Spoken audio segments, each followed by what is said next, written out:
We're live, right? I think we are.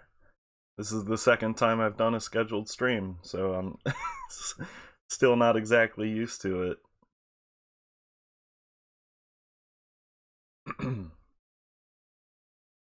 Pull this up on my phone.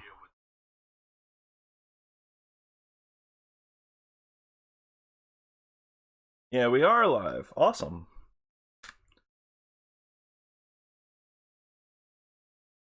Oh, let me turn the volume on my phone down. I'm gonna use my phone for chat while we watch the video.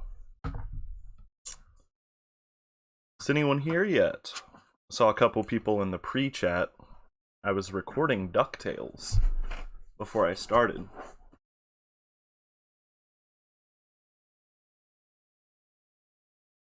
Well, today we're going to be watching the feminist arc in Infinity Train, and what's the other one? How does the Infinity Train work? I was going to just record these. Hi, Ryball. I was just going to record these, and I started with how does the Infinity Train work, and like 2 minutes into the video, she says, by the way, watch the feminist arc of Infinity Train first. I was like, damn. And so I stopped, and I didn't have enough time to record a 40-minute reaction right then. So I figured I would just do it live, like some other day. I think I want to give a huge thank you to Toon Ruins. I asked her on Twitter, I was like, is it okay if I, do a reaction to your videos? Because, I'm sure you put a lot of work into it. I've been a fan for a while. And she said, yep, it's all good. She's totally okay with people reacting to them. I've never done a reaction to like a video essay before, so I'm not sure how much I'm going to have to say of value. Hey, Maker of the Weird. But definitely go check out her channel and subscribe, and make sure you support the videos that we're checking out today. She's really cool. I found out about her through, like, I don't know, the representation of autism through cartoons or whatever that video is. So we're gonna start with the feminist arc of Infinity Train. Let me make sure my desktop audio and stuff. It's up to you guys, like if the video that we're watching is like too quiet or too loud. I'm gonna need you guys to let me know.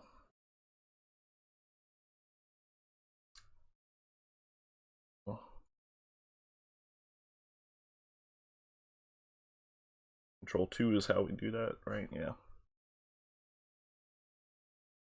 Chat should be on screen as well. It's opening up with Markiplier. I guess I'm gonna have subtitles on too. We're on screen, right? Yeah, should be. Did my video freeze?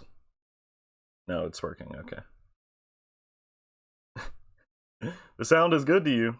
Well, the video hasn't started playing yet. I mean, like the sound of the video that we're going to watch. I want to make sure it's good. I'm also gonna have captions on, so hopefully everything is good. Being objects that didn't match the environment, phone booths, college campuses. Oh wait, we need to start with the feminist arc video. Okay, guys, I just got up here. I had to run up here. I'm really disappointed. No one told me about this, and I don't know how. I'll start off with this. I don't really see a feminist arc. Like, there's a lot of female characters, but I haven't noticed a feminist arc. I'm trying to think of one, really, but I can't. So I'm really interested to see what she has to say. I mean, she's got a lot to say. It's 40 minutes. Oh, this escaped my attention. I can't believe none of you at all told me about this. No one told me about it. What the fuck? I'm not one for objectifying, okay? Jesus Christ, okay? How many times have I said, I want a woman that could crush his damn head. Thighs. Any part of her body could crush my head. I've seen her. The reason that I knew Amelia showed up in book 3 was because of people like simping over her in book 3 of like the older, model of her. Well, I guess she was older in book 1 too, but When she goes into that tank top, people lost their minds. I saw that on Twitter. And I know the part that you're thinking of, and that's just one of several options. And Jesus fucking, look at her. What the hell? No one told me. I had to find out about this literally like 2 minutes ago. Amy told me about this. It is a nice I design, was to be just, honest. Like, Googling the internet. I was looking at like GameStop. It's more like stop. And look at her. What the hell?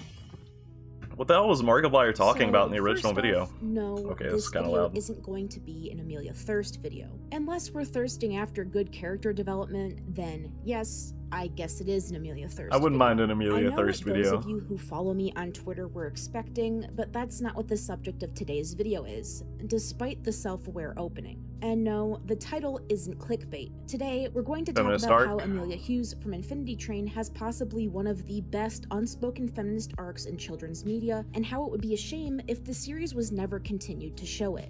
But Unspoken is true we need because to understand some very fundamental I'm really aspects curious of the show, to see what and she has even to say of about Amelia this. herself.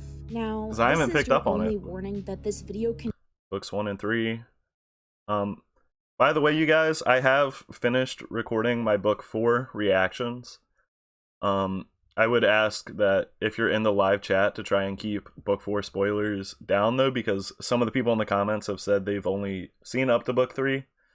So just to be courteous to anyone who may be tuning in, try and keep that in mind.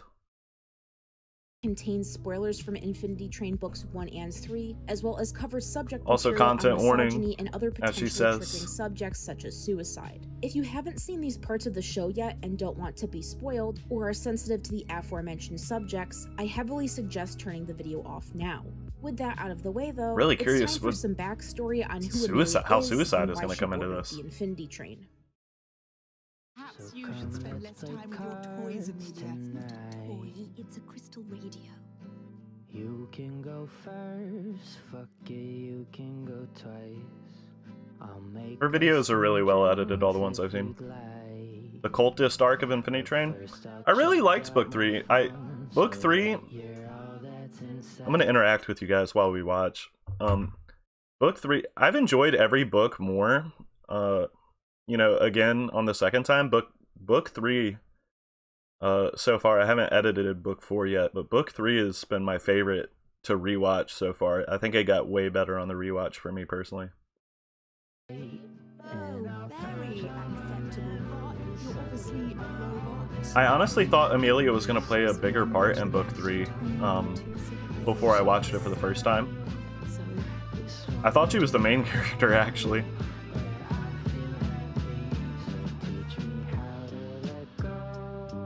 The song is nice. Teach me how to let go.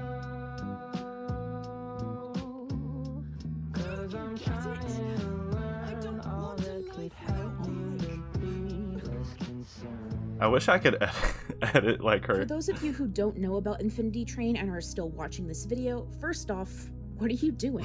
If this title and thumbnail piqued your interest enough to click on it, I'm Go sure that watch the it. show itself will too. A lot of people aren't fully aware that Infinity Train was picked up past the pilot that was posted on Cartoon Network's YouTube channel, but it was, and it's great. Oh, wow. If serious The number's so subjects different. like women's rights and feminism are of interest to you, the show also tackles subjects of Been a minute identity, since I saw the narcissism, pilot. cults, death, and much, much more. Chances are, if you've heard of it secondhand, it's usually from a clip accompanied by, "How is this for kids?" Which should Tuba, signal no. to you really all that you need to know, honestly. If Christian moms hate it, it means it's some good stuff.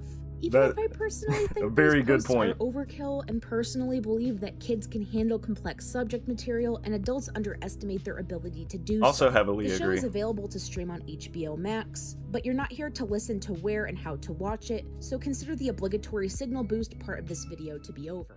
People really Infinity Train underestimate is an kids. anthology They series can about handle a kidnapping lot of for stuff. the train. If you have a problem that overwhelms you, this train manifests wherever you are when you're alone and coaxes you into boarding. Once you're on, you can't get off until you work through your problems, your progress visibly being shown through glowing green numbers on your body. The higher your number Someone is, asked me the in my worse you're Q&A. coping with I'd your be problems, and so the further scared you to are see from what my getting starting off the number would train. be. Amelia's reason for boarding is incredibly significant and essential to understanding her full story, motives, and true reason why she felt she had nothing to lose by getting on a mysterious train that appeared out of nowhere. Amelia was a young woman from England when she boarded the train after her fiancé, Ulrich Timmins, suddenly passed away. Unable to cope with the loss of her loved one, she traveled through the train and learned about how it functioned and discovered that it enabled endless possibilities that they previously thought impossible.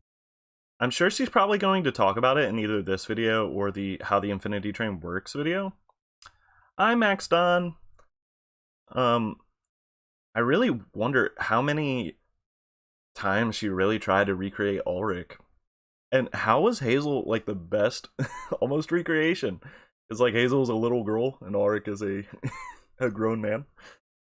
I guess they were both humanoid. I mentioned that in my original reaction. It was just funny. I also wonder if Hazel would have aged like normally. Had she created Hazel like 6 years ago? Or had Hazel just always looked the way Hazel looked?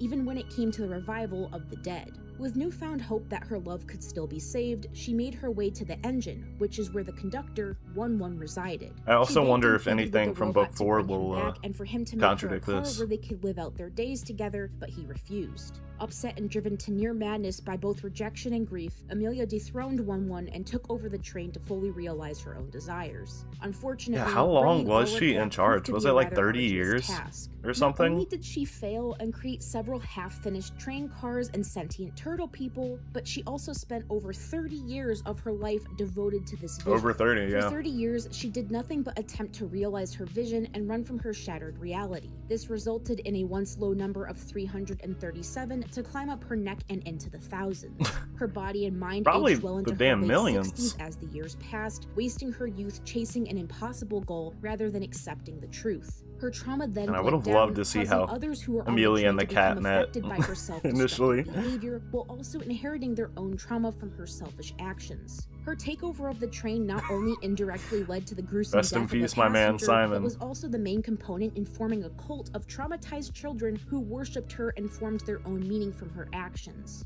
In her stupor, she at one point also attempted to kill a passenger by the name of Tulip, but was only stopped once the young girl managed to put 1-1 back in control. I forgot about that. Finally willing to attempt to move on after having been forced back into reality, Amelia works to fix the mistakes that she made. She wanders around the train, repairing and ejecting the failed cars that she made during her time as the conductor. I would have loved to see that interaction of how she came to start working for 1-1 again. I assume, did it happen like directly after Tulip left, or did she like dip out and then come back? Because we don't really know how much time has passed between book 1 and book 3. I can't think of any indication of how much time had passed. I really would have loved to see Amelia and 1-1's interaction. I wonder if 1-1 would have even remembered Amelia like overthrowing him in whatever kind of state 1-1 is in. And that's about it as of the end of book 3. But you're probably wondering, how exactly is this somehow a feminist story like I so am boldly wondering stated that. in the title? A woman agonizing over a man and devoting her life to him doesn't exactly sound like anything groundbreaking. But that's where you would be wrong, because that isn't actually all there is to her story. My ears are open. Much, much deeper than that, but in order for us to understand, we need to go further back than book 1. But how is that possible, you may ask? Simple. You don't There's think 1-1 would have actually an episode remembered? that tells us the groundwork probably of Amelia's agree. character and why she was driven to a manic break He's, with Ulrich's death. It was much, much more complex. I wish we got than to her see more disposing a of loved serious one and 1-1. being unable to cope with that. Introducing the episode from book 1, The Perennial Child, The Past Car. Look, I know it's hard, but it'll be good to go. We're all here for you. Man. I wish I had understood what the hell was going on the first time I watched these couple episodes. In case you didn't watch my book 1 reactions, my dumbass was like, oh, 1-1 is clearly Ulrich. Thinking like his, I don't know, his soul had been put into 1-1. Oh my god.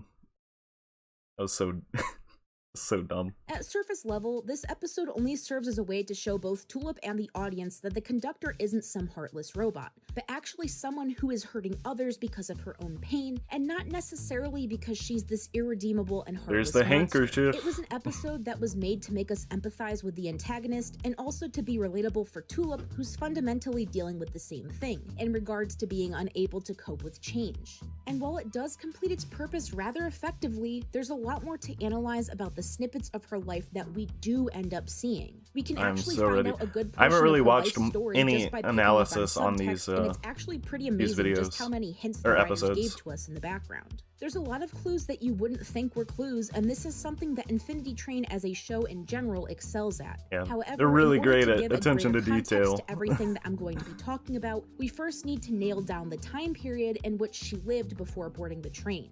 This is actually incredibly easy to do with. Yeah, because Tulip is just like in modern time, so you could probably assume 2019. So is Amelia like the late 80s or something? With near precise accuracy if you look in the correct places. The first thing to mention, though, is that both time outside and inside of the train is relative. This means that how long you're stuck on the train, you're also missing in that same amount of time in real life. I picked This up was on that at actually the end of confirmed book by one. The creator, Owen Dennis, but also backed by in-show occurrences, like Jesse's little brother asking where he's been, and then later asking him if he's leaving again when he goes back for Lake. It wouldn't really have the same impact or meaning if the train was in some sort of time loop or whatever. Kind of takes away from the whole point that people do spend long periods of time and even their whole lives dealing with and being unable to cope with certain issues. Amphibia creator also confirms recently that happened with Amphibia, and I'm really glad about that. Tulip is a vampire now.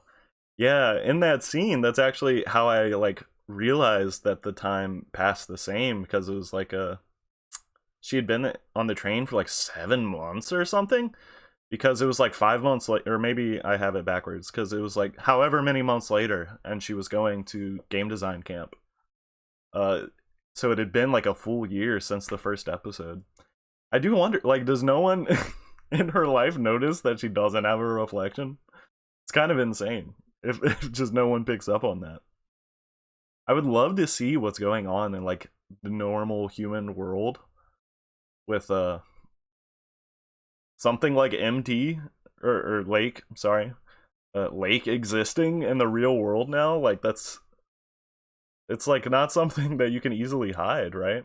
It's got to just break how we function as a society, you'd think. It is kind of dark, but I do really think that it's important for there to be this sort of melancholy and not entirely happy ending for these situations. It hardly ever ends up neat and tidy by the end in real life. Anyways, tidbit out of the way, we're not here to get distracted. I didn't like that at first with the ending of book one, but and Amelia in I like it elementary now. School. Not only can you tell it's the past by the scenery, but if you pay close attention, you can pinpoint the exact date to the day. Really? If you look at Ulrich's graded paper that's handed to him, the date reads 25/03/1963. Not only did this give us the year, but the way that the date was written also indicates that this wasn't taking place in the United States. The date is written with the day, month, and then year, whereas the United States is written as month, day, and then year. The detail, now, dude. Obviously, you can tell this by a Infinity Train, Out of the Train, the series that might never exist. That would be really cool. Lake and Tulip are reunited at Area 51.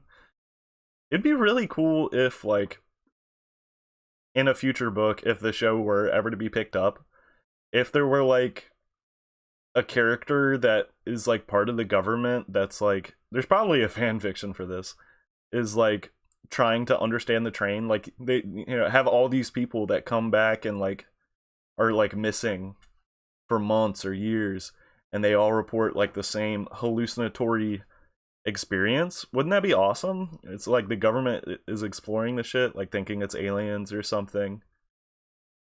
And then maybe even they end up on the train somehow. That'd be dope. A few other things, namely by Amelia and Ulrich's Hello. very British accents and the architecture of their environment, but it is important to keep in mind regarding what I'm going to be covering later in this video. There's actually a few other places that we can see these dates, but going off of this alone, we can make a guess that Amelia was either born sometime between 1952 and 1958. Damn, This is because she's in pinpointing England, the hell out of children this, are in man. elementary school between the ages of 5 and 11. Now, because of how old they look here, I'm going to assume that Amelia most likely was born more towards 1952. Yeah, she definitely does not since look she looks 5. Like she's towards the end of elementary school here and about to move on to middle school if she hasn't already. That's in American education terms, though. In terms of speaking from a United Kingdom Really make her the weird? That's awesome that Owen confirmed that. I mean, there are rumblings of possible renewal with this art show and stuff, and Owen Dennis posting the Muppets on Twitter.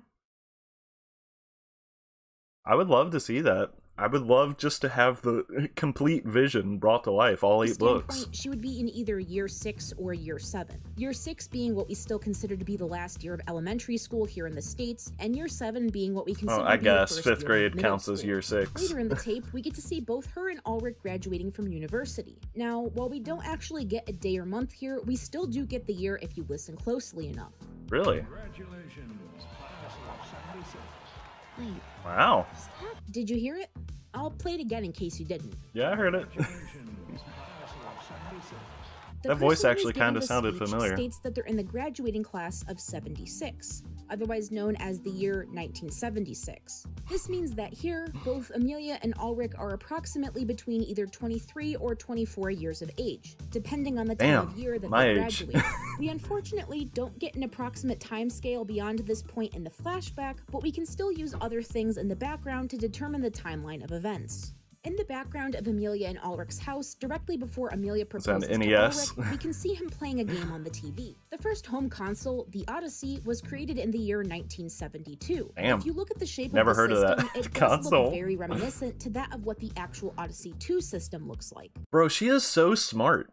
Like, does she have a... Let me check the description. Does she have a team of people that help her with these?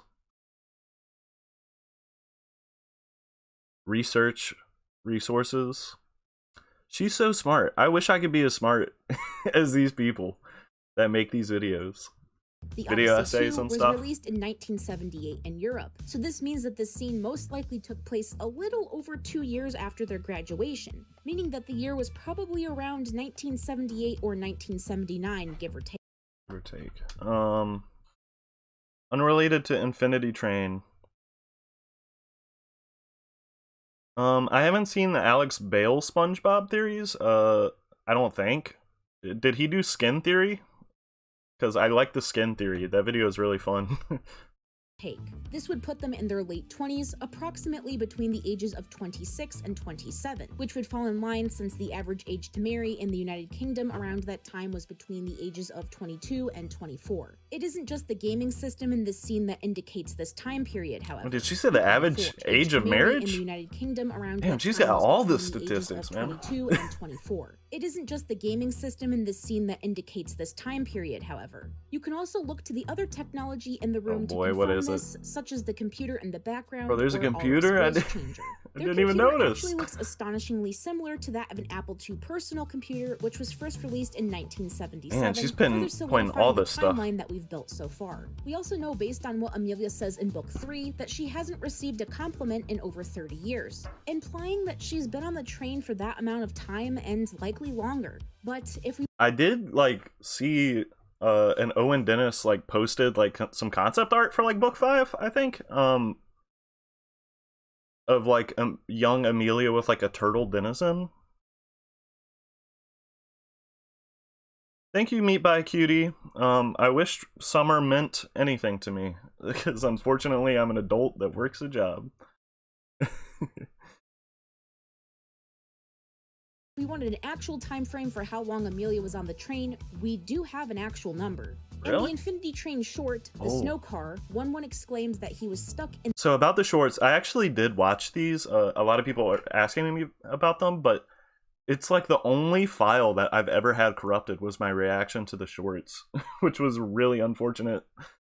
but I did watch them. in that particular car for exactly 30. What'd she The say? snow car, one exclaims that he was stuck in that particular car for exactly 33 years. Wow. Now I remember. I was trapped here for 33 years. This To be more or fair, less though, confirms isn't that 1-1 a Amelia bit was in of an control the unreliable train for narrator? 33 years Even though after she ripped him from I the would say console, that and that's an possibly accurate was on count, the train probably. for longer, since she probably wandered around until she found the engine where 1-1 was. So we know from the last scene that we can estimate their ages in, they were around 27 years of age, and Amelia was probably on the train for a little longer than 33 years. If we were to go solely by those So guys, the audio is good, right? With me over it, you can hear me. I'm not like being drowned out by the video when I'm talking and stuff, but you can also hear the video. I did leave the subtitles on to make sure everything's going smoothly. You can understand. numbers, Just she let would me be know. approximately 60 years old in the current time. Which is almost right, but she's canonically in her late 60s at the time that this series takes place. Appreciate it, If we were Maker. to go by 1952 being her birth year, canonically she would be 68 years old in 2020, so it can be implied that she probably boarded the train when she was in her mid to late 30s, meaning Ulrich died shortly before her boarding. So the year that she would have boarded the train would have been sometime mid or late 1980s. If we wanted to have an estimation of the year and age that she boarded the train, it was probably around 1986, Having meaning watched she was 34 or 80 seems like an 35. accurate So she time frame, probably having had seen a book good 4. 7 to 9 years with Ulrich after graduating university before he passed away. And it could potentially be a few years earlier as well. The later half of the timeline gets kind of messy, but this is more or less the most coherent time frame that you can come up with given the information that we're shown. Now, as someone who hates math, I want to say that yes, these mental gymnastics are incredibly important to Amelia's arc. Why? The years in which she was alive on Earth Oh, are wow. very important to the history of women's We're getting rights, into it. especially women's rights in England. Let's look at how England treated women in Amelia's birth year, which we estimated was 1952. Maker, I have thanks Reball for letting me know. Maker, I have recorded my book 4 reactions, and I have edited episode 1, which will be out tomorrow. I enjoyed book 4. My time to record is never exactly certain. So when I have the chance to record ahead, I do. So I have finished book 4. But we'll talk about book 4 as the videos come out.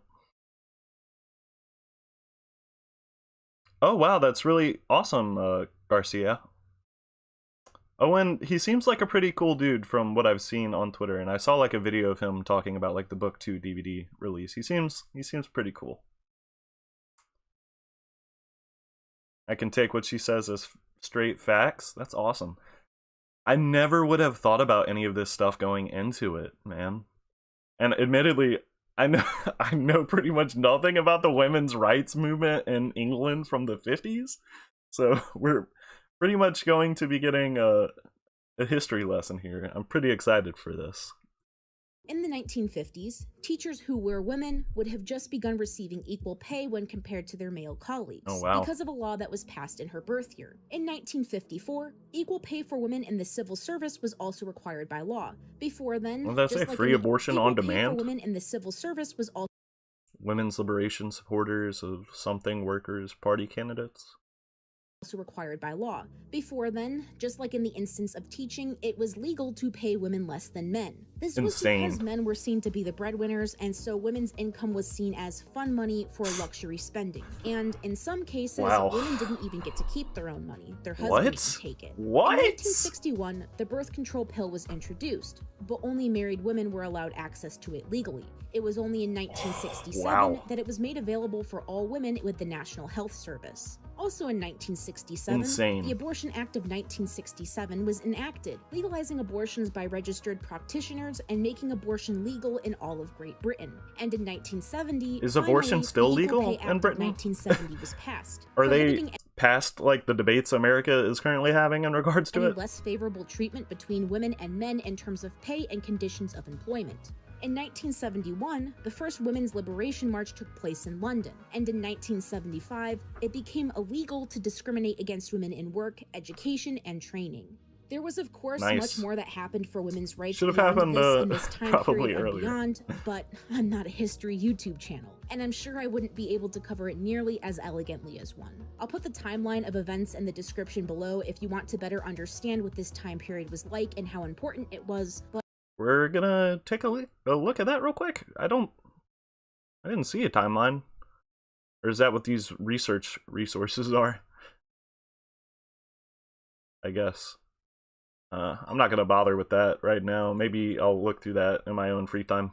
unfortunately, I'm not going to cover all the landmark victories that occurred. Needless to say, the time period in which Amelia grew up was home to some of the most prominent feminist movements in the United Kingdom. It's very incredibly unlikely that she wasn't in some way affected by this, especially when she got a higher education and is seen to directly challenge stereotypes, both in her flashback episode and in current day. In fact, I can prove that Amelia was very much affected by both the time period she grew up in and their movements, which will give us the explanation to the statement that I made in the video title.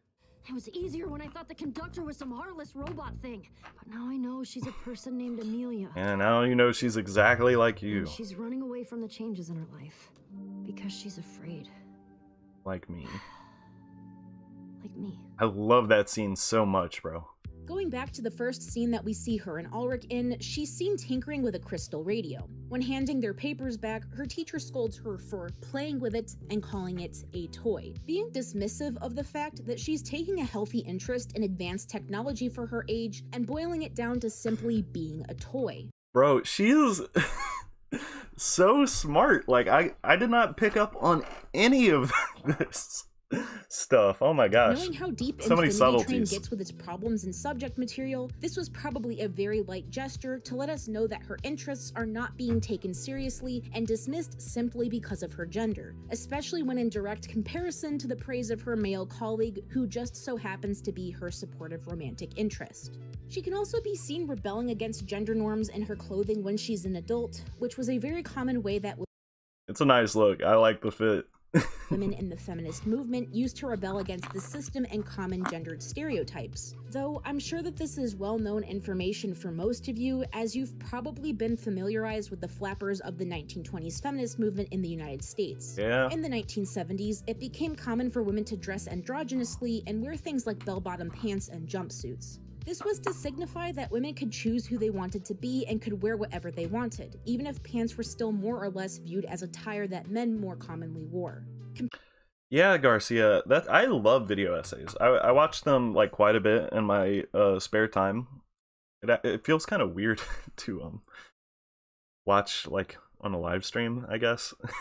But yeah, like I can't find anything that it seems like a reach, and as you said, like if the creator is like, yeah, she's kind of spot on, it just really goes to show like how much attention they put into this series. I do wonder. Never mind. Maybe Comparing we'll Amelia's talk about outfit it. from when she was an adult to that of a typical 1970s woman, you can very clearly see the resemblance, most easily seen with the bell bottoms and her tucking her long-sleeved shirt into her pants. Amelia It's a also nice belt, graduated too. from university with an unspecified degree in engineering in 1976. Which was only 1 year after the Sex Discrimination Act of 1975, and in the same year that the Equal Opportunities Commission began to oversee both the Equal Pay Act and the Sex Discrimination Act. Damn. This means that Amelia was most certainly subjected to intense discrimination because from a very young age, she refused to fit the traditional female mold. Engineering especially was considered to be a male-exclusive profession that was out of the reach of most women, and is still a male-dominated area of work even in modern times. It likely would have been extremely difficult for her to even get into engineering school, let alone dealing with the discrimination and bigotry from her male peers. Well, which she was legal able to at make it all the time way that she through, was attending graduated. School. Even though protections were recently put into place to prevent her from experiencing things full blast after she graduated and began looking for a lifetime career, it took a while for them to actually be enforced and put into place. Yeah, I was And as wondering well- that when she talked about it earlier, like all these things going into place. I was wondering to myself, I was like, yeah, but how long until they were actually enforced? And not only that, after enforcement, how long are they actually like, you can have something be legally required, but that doesn't mean that the people legally requiring it or complying with it are going to be nice about it, you know? all know, laws don't stop people from being discriminatory and bigoted, especially if they're in a position of power and influence like most employers are. They just find an excuse or a loophole as to why they're acting how they are, and they can usually get away with it without stating their actual reason. It still happens today, so it most certainly happened even more back then, especially with laws having only been newly implemented and controversial at the time. In the 1970s, it was heavily believed that a woman's place belonged primarily in the household, whether that be with housework or taking care of children. Even in this time period, it was considered to be a woman's natural destiny to pursue future strictly in motherhood rather than the future that was self-governed. Children and the subject of children are actually incredibly important to Amelia's arc for more than one reason, one which is incredibly blatant, and the other that is a very clear yet subtle addition to Book 3. Like I said this in my Book 3 reaction videos, I would have loved to have seen more Amelia and Hazel. And I can only imagine that that probably was intended for a later book. What a shame that we didn't get that. More on those later, but there's yet. Hopefully, we get it in the future. More that we need to talk about first regarding 1970s activism. For Amelia, it would have been impossible for her to do what she was doing without help. There were a lot of laws against women doing anything without the signed support of a man, including property ownership and even being out at places such as bars without a man past a certain time during the night. If that sounds ridiculous, it's because it is. During this time period as well, only 1/4 of the college population was made up of women. This was still during a time where it was believed that because women were destined to grow up to only be mothers, they didn't need comprehensive education that would enable them to pursue careers. If you were a woman growing up in this time period and didn't want kids or wanted a self-sustainable job to support you without financial support from a husband, you would still need a man in order to literally give you permission to do that in writing. If it wasn't your husband giving you permission with his signature, it was your father or other prominent male figures in your life. If you didn't have one of those or had one that believed a woman's destiny was predetermined, you were basically SOL. And this, my friends, is why Ulrich was so important to Amelia and why she felt as though she had no life without him. Oh my god, it's clicking now, it's clicking. That's insane, yeah, because from what we saw, he's a very supportive and progressive, I would say. Man, that's nuts that it would affect her that way now that oh my god. The history adds so much to it. Wow. That's insane. I get into this, I'm not saying that Amelia only loved Ulrich for what he enabled her to do. I do think that his support was part of why she loved him, but I don't think that she loved him only because of the freedom that he could provide her with. It's very clear that they had a very loving and healthy relationship just from the flashbacks, but it is important to point out when analyzing her downfall. Right, Maker? It's crazy. If you've never watched this video, Maker, you should definitely go to her channel and drop a like on it. She's clearly put a ton of thought and research into this and did a very effective job. It is making me appreciate the show much more than I already did. So again, to everyone watching, if you haven't supported the original upload, please go do so. Felt as though Ulrich was one in a million and she was never going to find anyone else who was going to be as supportive of her. You can tell by how Ulrich sticks up for her and pranks their teacher that he's supportive of Amelia's irregular interests. He even goes to university with her and they graduate together. And when Amelia proposes to him, flipping gender stereotypes on her head, Ulrich is Oh, I didn't know you could do that with YouTube subtitles. I acknowledge, I think I mentioned it when I saw this episode. I was like, oh, she proposed to him, but I didn't even think of it being in the past like that. So her proposal to him and the time period that it happened is so much more just like insane. Oh my god. Wow. Is overjoyed to the point of tears. Had he been bothered by her not being the typical woman, I could guarantee to you that that wouldn't be his reaction to a woman proposing to him. This is all to say that Ulrich Timmins was probably one of the best feminist allies during that time period. Shout out Ulrich, bro. Actively work to limit his fiancée. You bet your butt that he would let Amelia do what she wanted to do, and he would do the best that he could to help support her. They kind of seem like that one couple that would show up to events wearing t-shirts in support of their partner or something, and I love that for them. If Amelia didn't have support, especially from a male figure, it would have been near impossible for her to survive on her own. She would likely need to resort to settling down. And she Oh man, I couldn't remember. Then Hazel was like, you make good pancakes or something, right? But like, she couldn't make eggs. I couldn't remember. I was gonna comment. I was like, say she wasn't a good cook, which is like also kind of impressive. That like it just goes to show that she wasn't a housewife type. But I might be misremembering the scene. And starting a family, and I very much doubt that she would be happy with her life if that were the case. So it kind of makes sense that when Ulrich died, she didn't see her life continuing in a way that made her want to live.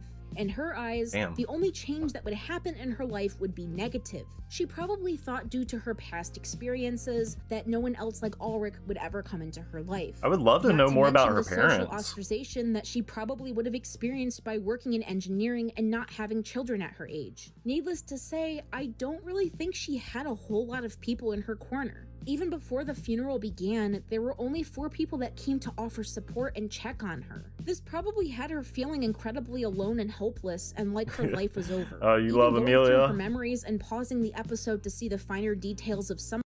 Oh wow, I'm gonna have to go through. I'm gonna have to go through these episodes and look at all this stuff. That's so impressive. Yeah, Miss Mayhaps. This video is definitely. I thought Amelia. I was like, Amelia is like kind of cool, but she's like kind of overrated. Mostly because I follow Toon Ruins on Twitter, and I see her appreciation for her, and I'm like, I mean, yeah, she's like kind of cool. But after I finished book 3, I was like, that's it. Like she's cool, I guess. But this video is definitely making me appreciate her a lot more.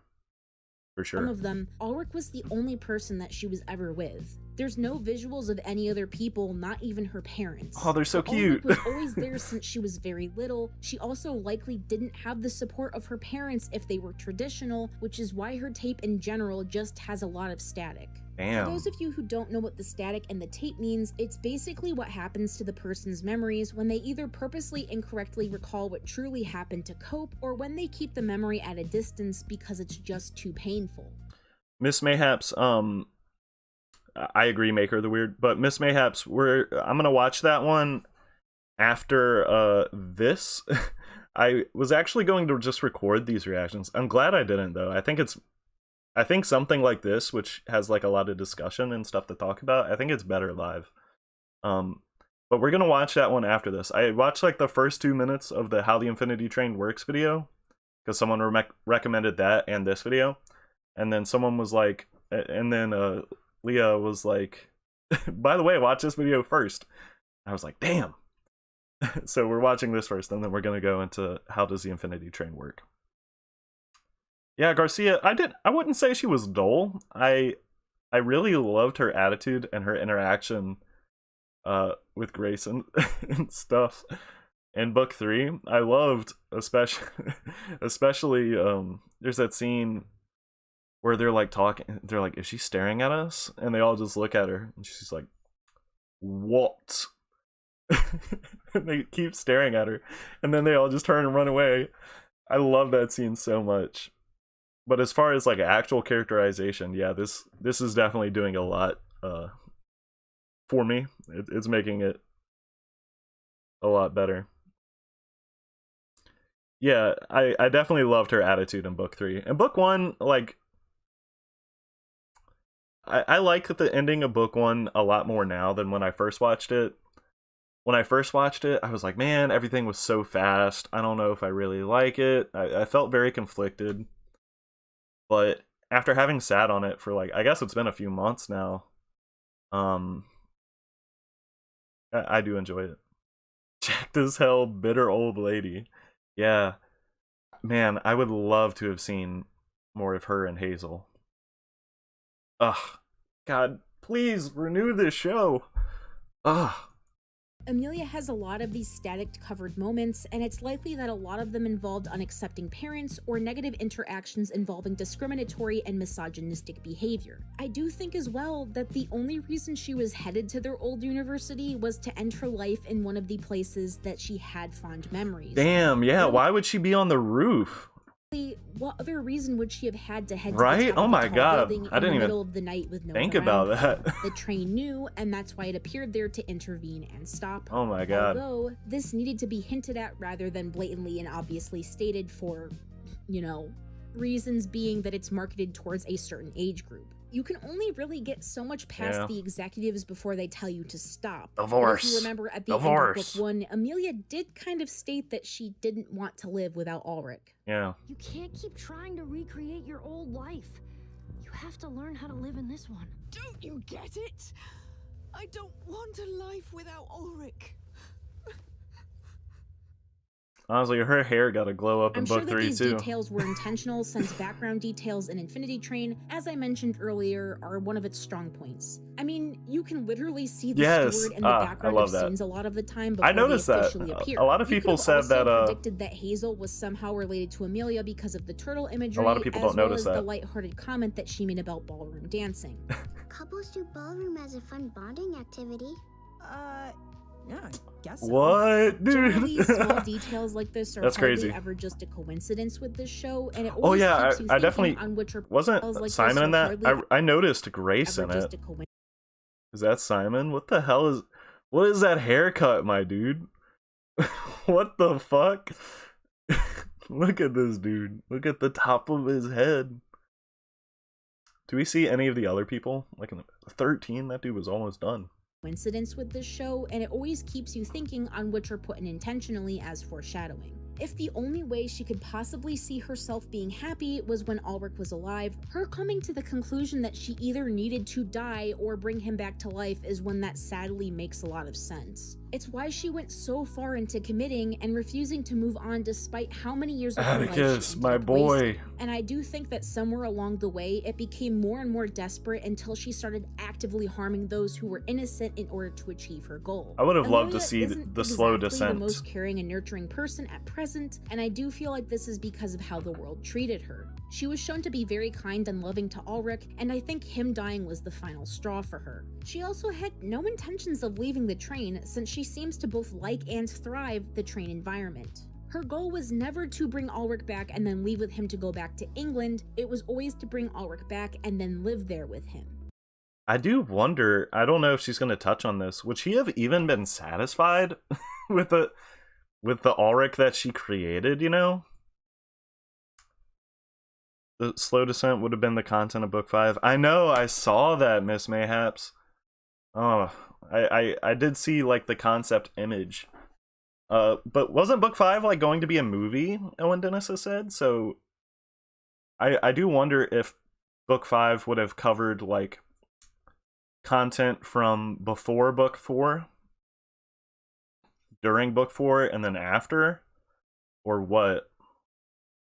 But like I was saying, would she have even been satisfied if she had gotten a perfect Ulrich? Because like Tulip was, it's like what, 12, 13 or something? And even she was like, that wouldn't be real. You know, it had... But would it have been enough for Amelia after her descent into madness, dude? Because like she seems relatively like there. Like, she's not insane, she's just deluded. Very interesting. I know, Garcia, 8 books would have been rad as hell. Hopefully we get it. You know, I'm trying to be hopeful, but I'm trying to be optimistic but not hopeful, I guess would be the best way to word it.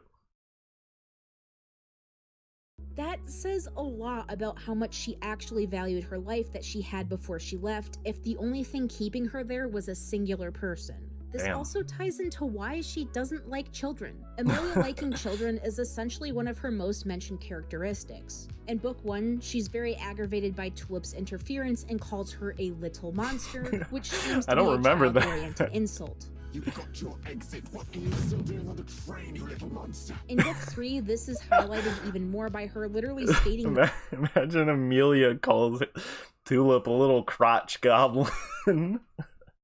Oh my god. I think a lot of the people on the child-free subreddit are I don't know, I feel like their hatred of children is a little intense, but some of the insults they come up with are really funny. That she hates children, and insulting Simon by calling him a child in a derogatory way. Oh, I hate children. Have you ever considered that you've been wrong? Of course not. You're a child. I love that scene. Say it again! When Hazel asks her to allow her to travel with her, Amelia very harshly tells her that she can accompany her as long as she knows that she's not her caretaker. She only agrees once Hazel affirms that she can and will take care of herself. I want Poor to go Hazel. with you. Well, you're certainly coming with me, but I'm not on a road trip. What I'm doing here is my job. I'm an inventor, an engineer, a snappy dresser. I'm Very not your snappy. caretaker. Just in general, you can tell that being around children is very, very high on her list of dislikes. And I don't think that she actually hates children. I think it's more along the lines of her hating what they represent. Back when she was on Earth, she probably viewed children as the main source of her oppression. This is Damn. supported by the fact that she immediately seems concerned that she's going to be slowed down and limited by Hazel traveling with her, and that she would need to care for her. Wow. Automatically viewing a child as a negative thing instead of a positive or neutral thing. This is probably because women were and still she's are viewed expected as caretakers to- strictly because they can bear Yeah. children. And Be I a do think that stay-at-home because mother. that was the justification, she probably has some redirected and misguided anger towards them, even if she herself isn't really aware of that. Now, this isn't to Wow. say that she should be comfortable with the idea of being a mother and that she's wrong for not wanting to be one, because I don't think she was meant to be one. And this doesn't mean that she isn't capable or that she isn't a good person. It just means that it isn't for her and her happiness. Not every woman Definitely. wants children, and they have the right not to have them. Even if Amelia's hatred and I do wonder, this kind of has me thinking about it now. Amelia, I don't want to be a mom. I went to college. Yes. I do kind of wonder. I was like kind of wanting after Amelia and Hazel just kind of dipped in book 3. I was like, the way I foresaw that was maybe Hazel, loosening Amelia up and them potentially having that kind of relationship. I wonder if that's the way it would have gone now that she's, mentioned all this, because I wonder if they could have done an Amelia, Hazel caretaker thing without giving off the impression that that's what all women are good for, Because like I guess into the Spider-Verse spoilers, I guess. This didn't really bother me personally, but I could definitely see how people would be bothered by it. At like the whole reason that Peter, I think B. Parker, broke up, or him and his version of Mary Jane like weren't a thing, was because he didn't want kids. And then he like spends like a couple days with a 13-year-old, and he's like, "Do I want kids?" Now it's like a joke, so I didn't really read into it that much, because I think it was just a joke. But I don't know. Then he did go and get back with her. It's something that I didn't mind personally, but it kind of stuck out to me. I was like, that's kind of weird. That movie is cool. Yes, I do love Spider-Verse is dope. You were like, no, Garcia. Yeah, I mean, this is just making me see a lot more in Amelia. I don't know if I want a mother relationship. I think that, like I said, I think people can underestimate kids a lot, and I think that you can have a relationship with a kid as like a friend, which like a lot of people are like, whoa, that's weird.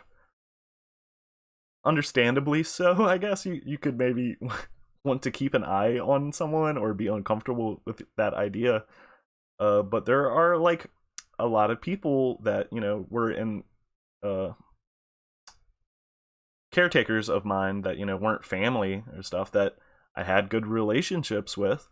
They like to talk to me. I like to talk to them. I mean, sure, they were in charge of me, but I would also say that they were my friends. So I don't know. I just would have loved to see what they did with Amelia and Hazel. Comfort is misdirected. It doesn't mean that she would enjoy being a mother if she sorted those issues out and redirected her anger and frustration to the proper places.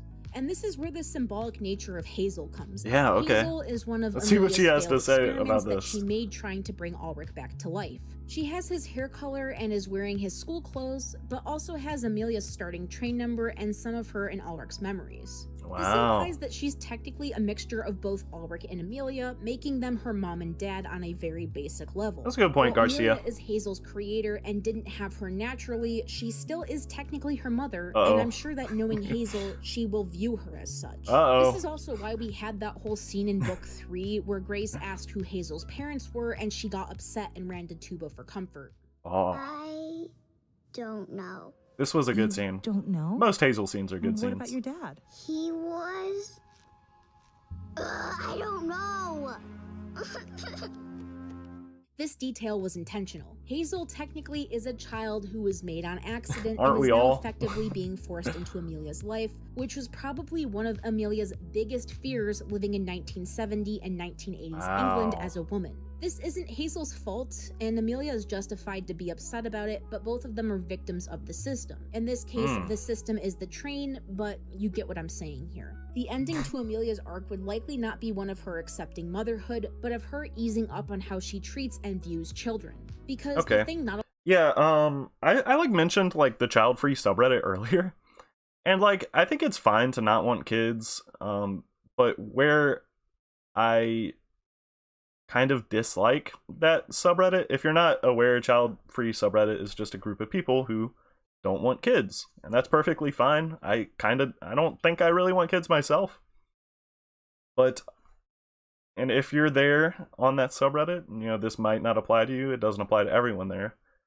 But there's a lot of people who like straight up hate children on there. And like, sure, kids can be annoying. And Amelia is a mod on that subreddit. Yeah, kids can be annoying, but like children are people. So it's always really weird when I see some of the people on that subreddit just like have a group hatred of every child. It like kind of makes me uncomfortable. And this is coming from someone who doesn't particularly like to be around kids that much. I think that there's a difference in that and straight up hating kids. And a lot of the people on that subreddit will say they don't hate kids, but I haven't been on that subreddit in over a year, but some of the content that would get upvoted pretty frequently would say otherwise. I'm really curious to see what she's going to go on and say about this now. a lot of people realize is that it's okay to dislike children. Yeah. But what isn't okay is acting on that dislike or hatred. They deserve to be treated with respect and compassion, as well as be taken seriously. We're on like similar Whenever I wavelengths, see girl. adults that are proudly professing that they hate children, that's usually accompanied by a bunch of gross opinions that are tangentially related, and that type of behavior isn't okay. Just say Me and her are on the same wavelength right now. that having children isn't something that you want for yourself and go on about your day. It really isn't that hard, I promise. I do think that's something that Amelia would learn to do while traveling with Hazel rather than taking on a maternal role. Because, as I mentioned, I don't really think that motherhood is something she would ever enjoy. However, I do think that in order for her to get off of the train, she needs to get over She's all of it. listening, And yes. the only way to fully do that is to resolve her feelings surrounding how she was treated before boarding the train. Basically, she needs to feel that life off of the train without Ulrich is worth living. While she says in book 3 that she does eventually want to get off of the train, I do think that there will be some apprehension if that time ever does come for her. Oh, definitely. Overall, she That'd be a has huge spent conflict. at least half of her life on the train at this point, probably more. The thing about the train is that there isn't anyone to tell her no. There's no one to stop her from doing what she wants to do or telling her that she's silly for wanting more for herself than what society deems she's worth having. While she did want to bring Ulrich back, her goal was never to leave the train and return to their previous lives. Yeah, she just Her wanted goal to was chill with the bring man. him back and then live the rest of their lives on the train in a controlled environment of her creation. Ironically, her ideologies weren't that far off from both Grace and Simon's. She likes True. the train more than she lets on, or at least she did at one point. She's thriving in the train environment, and she literally made a robot, reprogrammed a cannon that transforms things, and has control of technology that's far more advanced than anything she had seen prior in her engineering career. I was thinking this earlier when she had mentioned that she went to college for engineering, which I never even realized. I was like, damn, that explains how she was able to figure out all that shit with the cannons, right? She was probably just like having a good old time with all this tech on the train. But so before it's revealed that Hazel is a denizen, one of my theories was that she was like a child that was born on the train. And I still do wonder what the hell would happen in that scenario, right? Like, they wouldn't be born with a number, so would they not be able to leave the train? I wonder if they had ever planned to touch on that, if they had gone through with, you know, all 8 books. Maybe not, but that's just like that's like a concept that just like screams, you know, bring me to life. I want to see what would happen with that. Maybe it's just me. Her passion was engorged, and she could finally live to what she believed was her full potential. Why would she want to leave if the world that she would be returning to treated her as less? It's something that she has to get over and decide if she's willing. Yeah, but Meat Pie Cutie, like, what even number would they be given? I mean, like, what if they have like the perfect life on the train and they're like perfectly mentally healthy? It's like, would they just be assigned a 0 and then leave? But then, like, if they're a child, then they're just, like, thrust into the world with no parents if they hit 0 before. It's just, like, so crazy. Pretty impressive for figuring out the technology when she entered the train in the 70s. Yeah. Well, we don't know how long exactly. Well, she said when did she theorize she entered the train? The 70s? Or was it 80s? I don't remember. But I mean, to be fair, the canon was kind of simple. We don't know how she dismantled it. I guess it had already been customized by the time Tulip was handling it. Kids probably don't have numbers and don't leave the train, if you ask me. Like, yeah, like Lake. They would probably need to figure out a way to trick it. Because that's, before it was revealed with Hazel, I was like, oh, it's a little kid that scribbled a number on because that's what they saw. I considered that she may be a denizen, but I was definitely leaning more towards her being a kid. It could be connected to her parents' number. I don't know. It's like you wonder if the train would have accounted for that possibility. To take that risk in order to leave. If she thinks that. Yeah, I'm actually gonna use the bathroom real quick. I'll be right back, guys.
Carrying a parent's problems just like real life. So true.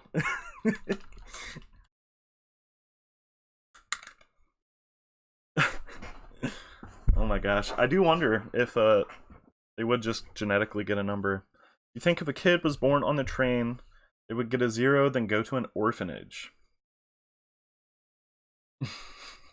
Yeah, well, I mean, where would you even get off the train? Because, like, don't you get off at the same spot you got on? I don't remember. Is that ever addressed? I don't remember. So, like, where even would their portal open up at?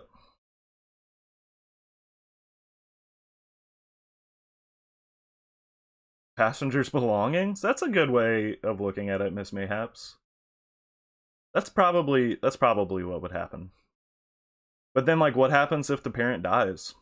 The kid's just, like, fucked forever? I mean, the train seems kind of cold and heartless. Yeah, I don't remember where Tulip got off, if it even showed that Meat by Cutie.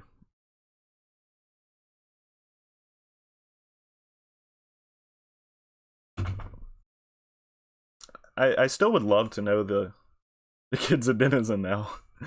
I would still love to know the origin of the train. When I was watching season 1, I was like, I kind of don't want to know. But now that I've seen all of it, I'm like, I kind of do want to know.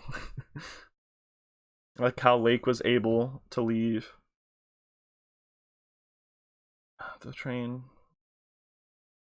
Yeah, but they had to kind of trick them. If you acquire items on the train, you can take them with you. Did Tulip get off right outside her house?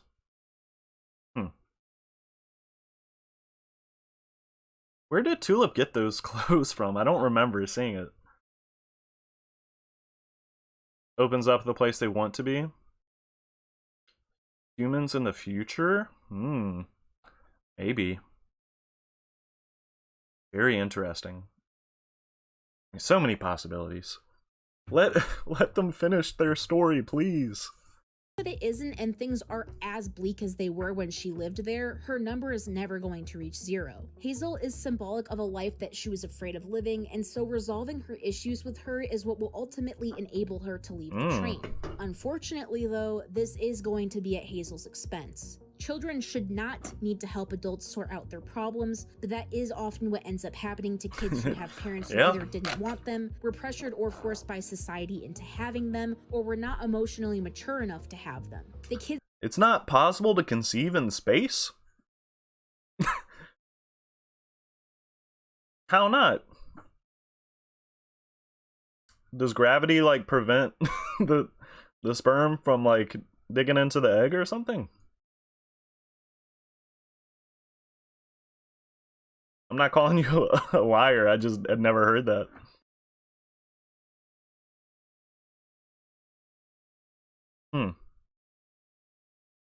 Sperm machine broke.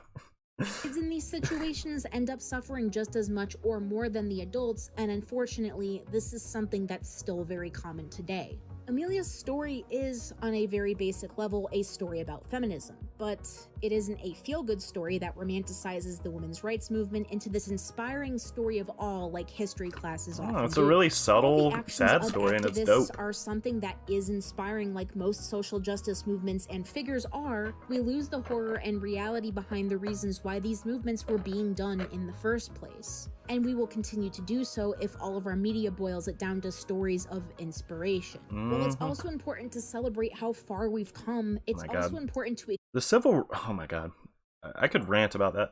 Like, the civil rights protests are so romanticized here in America. Oh my god. That's like a whole rant. That's not really on topic. And think back on what it took us to get here, and to look back on those who suffered getting us the change that we needed, and those who may have not made it. And while I do think that Amelia's story itself is more melancholy than it is anything else, she is a fantastic character that breaks the traditional mold. Not only is she an older woman who is interested in technology, but she's incredibly skilled. It is really dope to have like a— She was someone who came from the 1980s with an Apple II computer being some of the most— a dope, muscular, old tech grandma. Oh my god, I love it. It's so dope. Technology that she'd ever worked on or seen, to being in control of a train with extraterrestrial levels of advancement. It's pretty amazing that she was able to figure out as much as she could, as well as design her own gadgets to help her navigate. So extraterrestrial, does she believe that the train is alien in origin? We have today, making her possibly one of the most well-versed humans in robotics and engineering. She's one of the only women characters past her 50s that isn't a mother or nurturing type that becomes an adoptive mother, and that makes her special in her own right. Usually, when you see a woman who's in or above her 40s, her character basically boils down to just mom character to the protagonist. And while there's absolutely nothing wrong at all with being a mother, and I do love me a good mom archetype, I do think we need more media that normalizes women not having kids. I do think that when it comes to this, Amelia does help break that mold a little bit. Not to mention, she could probably literally bench press a full-grown man with little to no effort. And has someone like done like a model like breaking down heights and stuff, so making every character to scale and then figuring out like how big Amelia's biceps are? I'd love to see that. I'm surprised no one called me out on wanting to see Amelia as a mother to Hazel. in the comments, to be honest, after watching this. Like, this is a big video, right? Oh wow, it's only 50. I mean, 50,000 views is a lot of views, but like the videos of hers that I've seen have been like way bigger. I'm surprised, dude. More people need to watch this video. What the hell? She does already sort of do this when she threatens to beat Simon up for being insufferable. And she's in her late 60s. You can't tell me that that isn't at least a tiny bit impressive. Yeah, I was like, man, he tried to hit an old lady. Like, she needed protecting. She would have beat the shit out of him without that belt, dude. Like, sure, he's got a height advantage, but Amelia would just go to town on him. Oh, really? Oh, I didn't even realize you were the one that recommended it, Garcia. Were you the one that said this twice? Because I think someone said this on one video, and then on the next video, someone also said this. But thanks for recommending it. Yeah, I'd seen some Toon Ruins videos in the past. I think she's super awesome. Infinity Train fighting game? Well, maybe when they make Cartoon Network All-Stars Explosion XL2, we'll get some Infinity Train characters in it. Thank you for recommending these, Garcia. I'm actually having a really fun time watching these with you guys. I don't stream enough. I'm glad I decided to stream this, because I feel like if I just watched it on my own without like anyone else having any input, I would have really not had much to say. Like, I feel like if I had just recorded this, I might not have even published it, to be honest. Because if like I record something and I don't feel like it's worthy of being, like, I feel like I don't have anything to say. Like, I've scrapped videos that I've recorded before because like I kind of just sat there and didn't really have anything to say. It felt like I was just stealing content. And like I am having like periods of silence for sure, but I'm also pausing and having discourse with you guys. It's been really fun. I look at her, I see a strong and extremely intelligent woman who, through all adversity and hardships, she survived. And even though everyone was telling her that she couldn't do things, she still did them anyways. She may have been flawed and went through some questionable lengths to get there, but she's still pretty damn inspiring for what she had managed to do. Hell yeah. I think the first train car was made by a guy who got stuck in that dimension. He made some robots, and those robots built the rest of the train. How would he how the hell would he have built all that shit though? I feel like the train was made for this dimension or something. I don't know. There's a I have no mouth but I must scream game. I didn't even know that. I actually read the Wikipedia though, that like I'd heard that phrase before a million times, but I actually read the plot synopsis of this story. It actually sounded really interesting. And for the book, the short story, and has a messy past makes her I didn't know even there was better, a game. in my opinion. She got a degree in engineering in 1976 and went to school while it was still legal for her to be discriminated against. She seemed to be successful at her job while she was on Earth, even though she was working in a male-dominated field. Very true, Garcia. The cat is I forgot, and didn't the cat mention that it hadn't like there'd been no snow in the Chile car or whatever?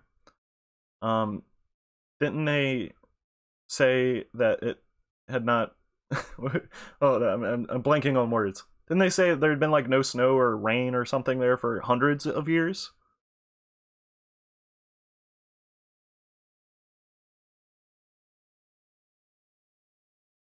You do have to wonder, how long has the train been a thing? Because like trains aren't that old as far as American history. Yeah, something about a vacation. I'm kind of blanking at the moment.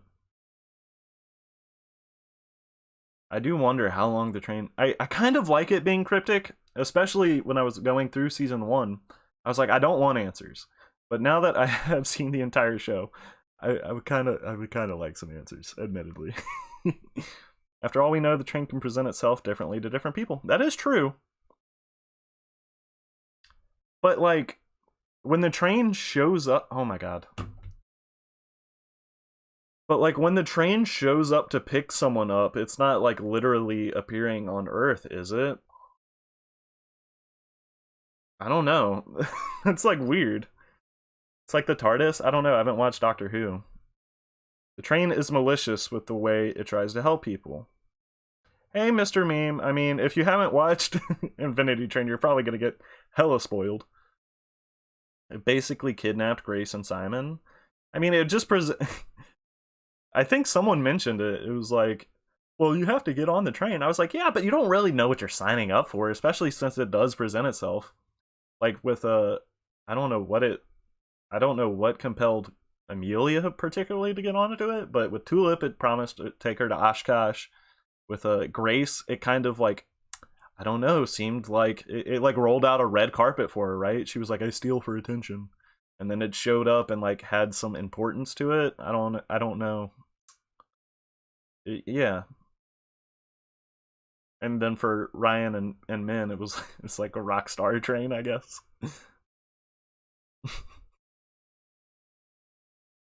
Proposed to her husband, refusing to let gender roles in any way haven't seen you in a while, Mr. Meme. Relationship, despite how others around them may feel about it. When thrown into an unfamiliar situation, not only oh my gosh, everyone's typing so quick I have to pause. Like it lured Grace with ballroom theme. Yeah, I guess it was ballroom. I was thinking red carpet. I guess I just misinterpreted it a little bit. There's a theory they add a train car based on every passenger. I think I had seen someone mention that, Ryball. The blonde guy dies.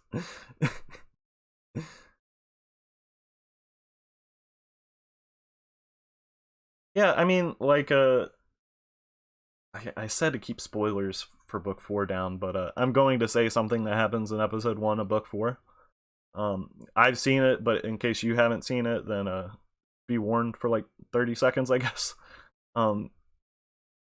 1-1 is like, yeah, they either get better or they die. Like, I don't think that the train really cares if you live or die. Like, I mean, the tools are there for you to get help, right? But there's also like stuff like the golden wing snake car. Like those things will just straight up kill you. Probably. Weren't they aggressive? I don't remember. Book 4 episode 1 is one of my favorite episodes in the entire show. And then there's the gomes. Like there's tons of stuff on this train that can and will kill you. There's a bunch of denizens that try to do that in book 4. So I mean, it's like 1-1 says in that episode, it's you either work stuff out or you die, and I don't think they really care which happens.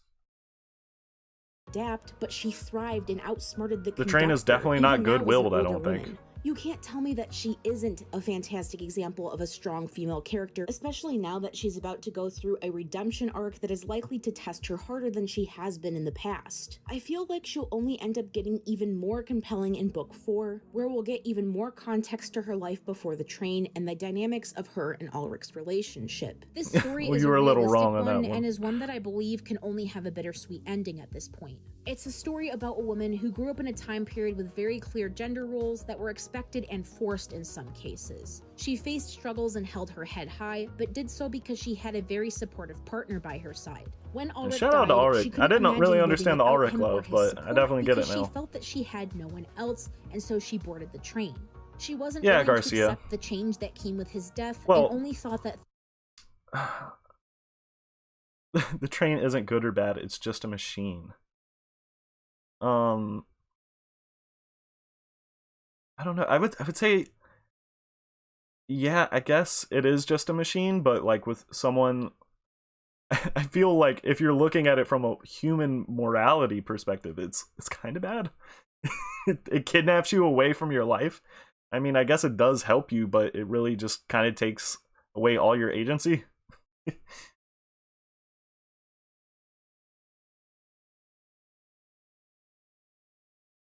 Would I ever watch Transformers Prime? I'm not sure. I can add it to a list of stuff I'd potentially check out, but since I do work, I don't have that much time to dedicate to the channel, so I'm kind of slow making my way through stuff.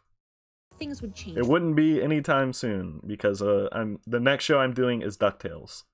And then Amphibia comes back October 2nd, which I can't wait for. The worst. She believed that she was alone and that life wasn't worth living without Ulrich, and she still does, which is why she's still trapped. She's now thriving on the train, proving that women, and especially older women, can do things that their male counterparts can do just as good, or if not even better. The system failed her. On a very fundamental level, that's what Infinity Train as a show is about. I am enjoying It's about how DuckTales a Maker of the flawed Weird. or purposely rigged system controls, changes, and ruins lives by enforcing its own code of morals that's rigged in another's favor. The system failed Tulip when her parents got divorced and didn't have the time to give her the attention and care that she needed to cope with the situation. The system failed Jesse when bullies were allowed to peer pressure him into doing things that he didn't want to do. It failed Lake when it told her that she wasn't pressure him into doing things that he didn't want to do. So I love the whole story with the bullies and everything, but this dude being voiced by Scott Minville, hearing Robin from Teen Titans come out of this this body, it's so funny to me. Sorry, if a magic train appeared in front of me, I would run, not jump on it. If the passengers are dumb, it isn't the train fault. They got in on their own. Yeah, but it kind of misrepresents itself. It's not like, hey, I'm a evil torture train that's going to kidnap you. It's like, oh, that destination or your deepest desire, it's right here. Just step through these doors. It is really misrepresenting itself, and it kind of presents itself to you at like your darkest moment, or a dark moment at the very least. It's certainly not honest when it appears to you. It failed Lake when it told her that she wasn't allowed to have an identity outside of a predetermined one and tried to kill her for it. It failed Grace and Simon when they created a cult based off of bigotry and hatred that resulted in one of their deaths, because said cult was allowed to be created and no one was there to stop, comfort, or correct and teach them. And last but not least, the system failed. When I flashed the book cover for Death of an Author on screen after his death, no one mentioned it. I was a little disappointed no one in the comments called that out. I thought that was really funny. Amelia when she believed that death was the only solution to her problems, because the world that she was currently living in was one that she was miserable and felt hopeless in. The train kidnaps people, forces them to work on their problems, and deems what is and isn't good for the person without their input. And if you don't follow the rules or do what it deems is best for you, it tries and sometimes succeeds in killing while trapping you. Okay, let me catch up on chat. You don't like, if a guy with candy in a white van shows up, you would also run. Fair enough. Yeah, what series, Mr. Meme? Amphibia won an award. I don't know if it was an Emmy, but it won an award for character design for the Shut-In. I was really happy for that. I hope that True Colors wins an award. I won't be saying any Amphibia spoilers, but that's a really good episode. So with this, Samantha was like, I thought you were dead, Simon. I thought it got you. She didn't even look back. She just went on running without a second thought. I kind of felt like she lied. She just kind of dipped. Hilda's pretty good, Mr. Meme. I watched like the first half of season 1 a couple years ago. I would actually kind of like to revisit that show at some point. How did she even open the doors? What doors? What are we referring to? I don't know what you're talking about. Yeah, but as of now, Reball, I'm not like watching. Usually I'm trying to avoid watching cartoons in my spare time unless it's like something super episodic. Like well, this isn't super episodic, it's kind of got a bit of a story. I'm watching OKKO right now and I am loving it. No thumbs. Good point. But I feel like for me, OKKO wouldn't be a super good show for me to watch on the channel just because it's so fast-paced and chaotic. Like, what would I even say? I'd be like, oh, wow, whoa, look at that. But I'm loving that show. I also watched a couple episodes of Craig of the Creek. Yeah, OKKO is really good. Hilda, I really loved what I saw of it. You feel like the cat is genuinely sad and regrets what happened to Simon. I would definitely agree. She certainly seems to regret it. But it might just be a case of the show poorly representing the scene. But she was like, I thought you were dead. She like didn't even give it a second chance. Maybe she was lying in that moment and she really just was concerned for herself. And I wouldn't even say that particularly makes her a bad person to, in a moment of panic, leave him behind. It's just a messy situation. The train itself is meant to represent how the real world and its structure is broken to the point of people dying and causing others to suffer needlessly because of what it deems is the correct way. Damn, so while very Amelia's true. full story is unspoken and may unfortunately remain that way, the message itself is clear. And maybe that's getting a bit deep for an animated show about a never-ending train with talking cats and dogs, but that's what I get out of it. I do have more opinions and analysis regarding the show, of course, but they kind of go outside the scope of this video. If you want to see more of those analysis videos in the future, subscribe to her if you haven't, subscribe guys. And hit that bell icon to be notified of when I upload. I Special am. Thank you to my top tier patrons. And I like those videos. Ambrose Rothwood, Rosie Knightley, Jeffy Games, Brandon Nunes, The Lovely Ghosty, Kira Feek, Saden Suzuki. Alright, sorry to our patrons, but I don't want to hear them all said. Have I seen The Hollow? No, I have not. She didn't say she thought she was dead. Oh, she said thought he was still following her. Okay. I guess I just misremembered.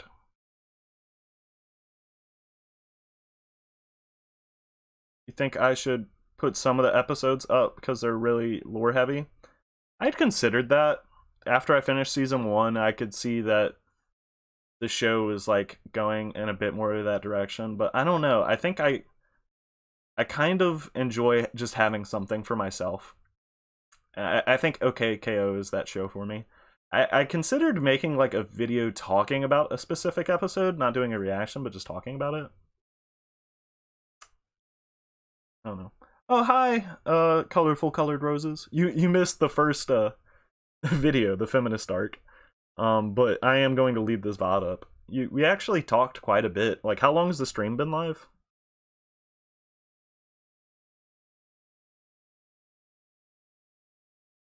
How long has the stream been live? I don't know, I can't tell. It says 3 minutes on my phone. I haven't been watching any anime recently, Mr. Meme. I need to get around to it. Either didn't look for him. Yeah, I guess she just left him behind. Like I said, it was a life or death situation. You know, she probably... It was a mistake. Mistakes happen. That mistake just set him on a path that led to him getting dusted. So, I mean, that sucks, but it's not particularly her fault. Hour and 30 minutes? Yeah, wow, we talked a lot then. Damn. That's a 40-minute video, and I was only live for like 5 minutes before we started it. It's fine, what should I call you? Should I just call you Roses? It's kind of a mouthful of a username to say every time. Is just Roses fine?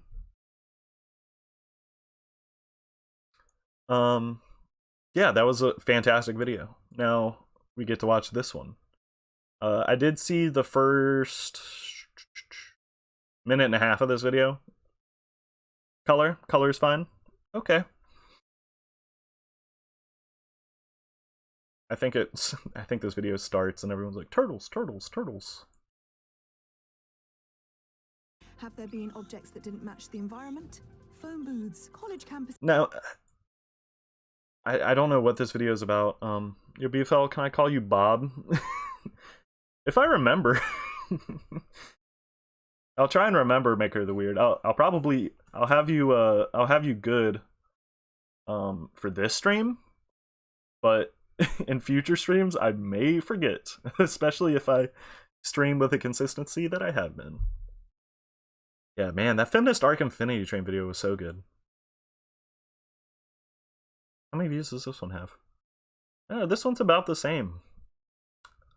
I would say these videos are kind of underrated.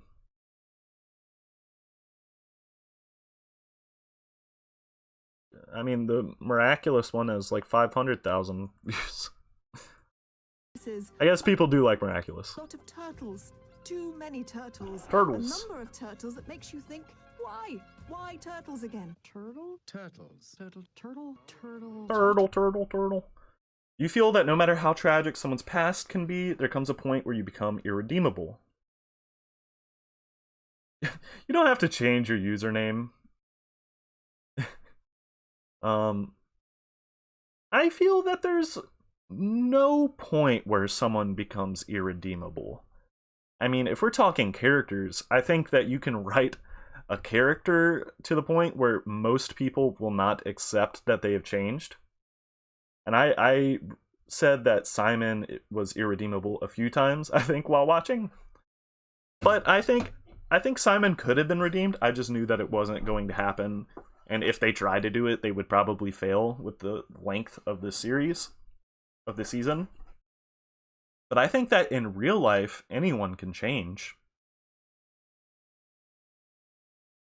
I think that the concept of redemption, when applied to real life, is kind of weird. Because people don't have to forgive you. If you do something bad, people don't have to forgive you, especially if it negatively harms you. But that doesn't mean that they can't change.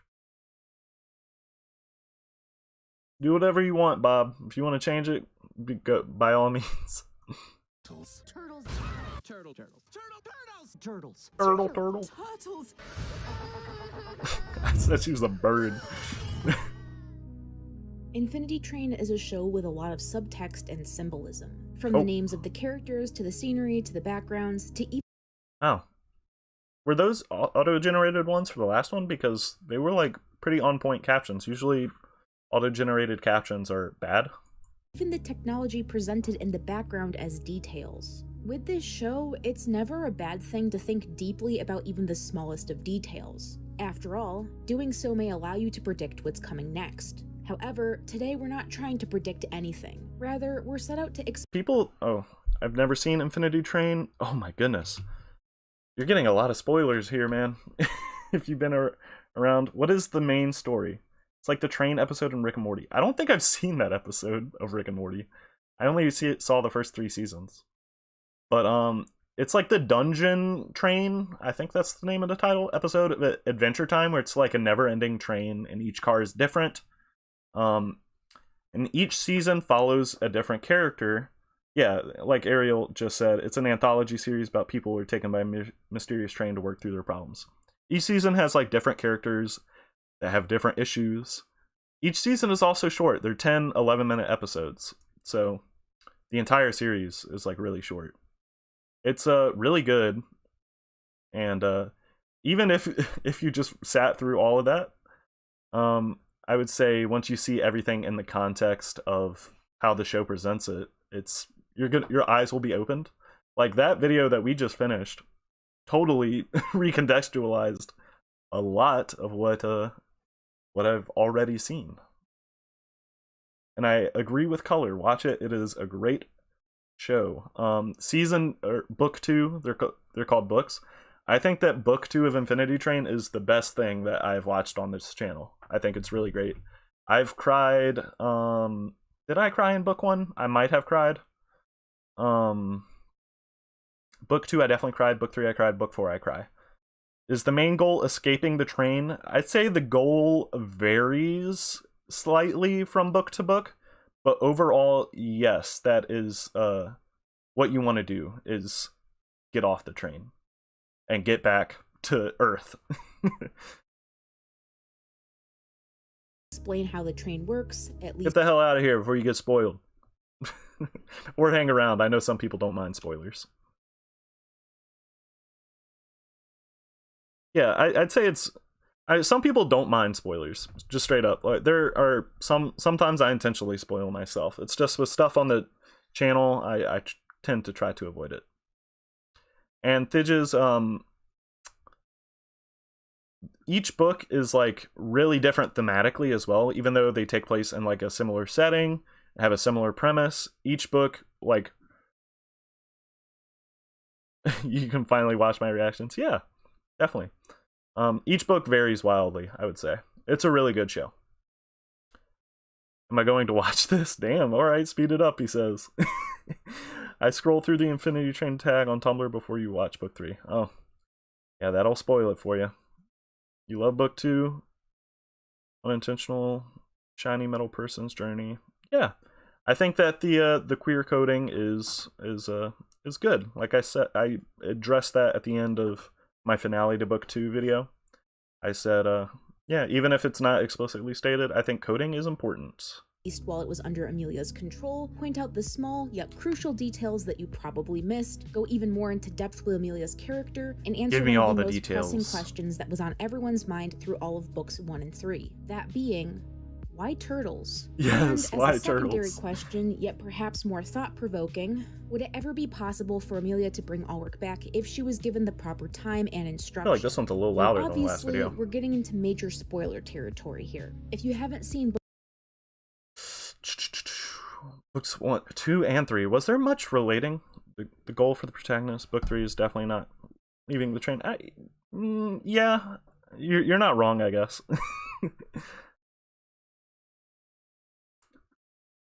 Not intentionally, so I guess. Is there much relating to Amelia and Ulrich in book 2? I'm trying to remember it, and I can't think of any of it off the top of my head. Books 1, 2, and 3 of Infinity Train yet and would like to, now is your chance to click off the video. If not, you've had your warning. Huh. You put a lot of thought into your designs. I love these guys. The frickin' unfinished In car. book 1 of Infinity Train, it's revealed that I'm sorry, I'm pausing quite a bit. Call me Hassan Abi. But so when they ejected these cars, like, what happened to all the denizens? Like, when the unfinished car got ejected, what happened to all the turtle people? Are they just dead now? That's something that, yeah, Color, are you talking about? I know, right? Like, what happened to them? Like, when initially when she said that Hazel was going to be quarantined, I was like, what? Wait, what? They do die? That fucking sucks, dude. Damn. I love them turtle dudes, especially the guy on the phone. Yeah, what about the fucking corgis? Oh my god. That is so messed up. Jesus. I'm kind of pissed off now. Origins of Vampire Book 2. Maybe it would have explained. Maybe they get sent closer to the engine. I don't know. I would say they probably fucking die. I don't know, dude. But I don't know. She said she was going to quarantine Hazel, so maybe they, whatever that means. So maybe they quarantine all these guys too. I don't know. That shit just kind of killed my vibe, though. Protagonist, Amelia Hughes, took over the train from 1-1, the true conductor. She did so because the train had the ability to create something from nothing, and she believed that she could use it to bring back her dead husband, Ulrich Timmins. 1-1 refused to help her in this task, so she took things into her own hands. Her secondary goal, beyond bringing Ulrich back, was to create the old university campus in which they attended engineering school, so that they could spend the rest of their lives there unbothered by the problems of the real world. Said problems heavily relating to the time period in which Amelia grew up in, which was very misogynistic and highly based on traditional values. I would say choosing a school to be the place to live the rest of your life in could not be me. Infinity Train is kind of horrifying when you think about it. You don't even have to think about it like past the surface level. It's horrible. Like a lot of people in my comments and like stuff I've seen online, they were like, "Oh, I would have so much fun on the car." I'm like, you are a crazy person. I am sorry. I feel like immediately just getting on the train, like waking up, my number would like multiply by several degrees. Modern 1-1 is too kind, but that's the thing. I don't think he's kind. I think he's just insanely unstable. I said this like at the end of book 2. When 1-1 showed up, I was like, yay, but also, I don't know. Because I don't think he's really good. He's just random. It's 1-1 is really interesting. I would love to know more about 1-1. Indifferent? I don't know if indifferent's the right word, because I think he cares about things. Like, he cares about Tulip. Oh my gosh. Think based on protocol. Yeah, 1-1 is morally gray, I would say for sure. Thidges, I don't know, are you in America? Because it's on HBO Max. But I know HBO Max is not worldwide. It might be on Hulu, but I think Hulu is also not worldwide. He's basically broken. Yeah, I would love to see what made him the way he is. Yeah, I would say 1 was indifferent, 1 isn't. But 1 isn't necessarily kind either. He's just confusing. You know, I would say like 1 you just don't know what he's gonna do. I do have a video on that I'll be linking in the info card about her feminist arc and how she as a character is very heavily tied to the women's rights. This is when I stopped watching the 1970s. video, by the way, so everything after this is new to me. And I recommend watching it if you haven't already, as it will give you better context to the rest of this video. But all of this doesn't really get to the point, does it? Like, yeah, we know why she was doing these things and we know what her end goal was, but why do all of Amelia's creations involve turtles? Oh yeah, book 1 and 2 are on DVD. That is true, I forgot. Aren't there commentaries on the DVD too? Because if so, I might need to get those. I wish they would release on Blu-ray. I kind of don't want to buy DVDs.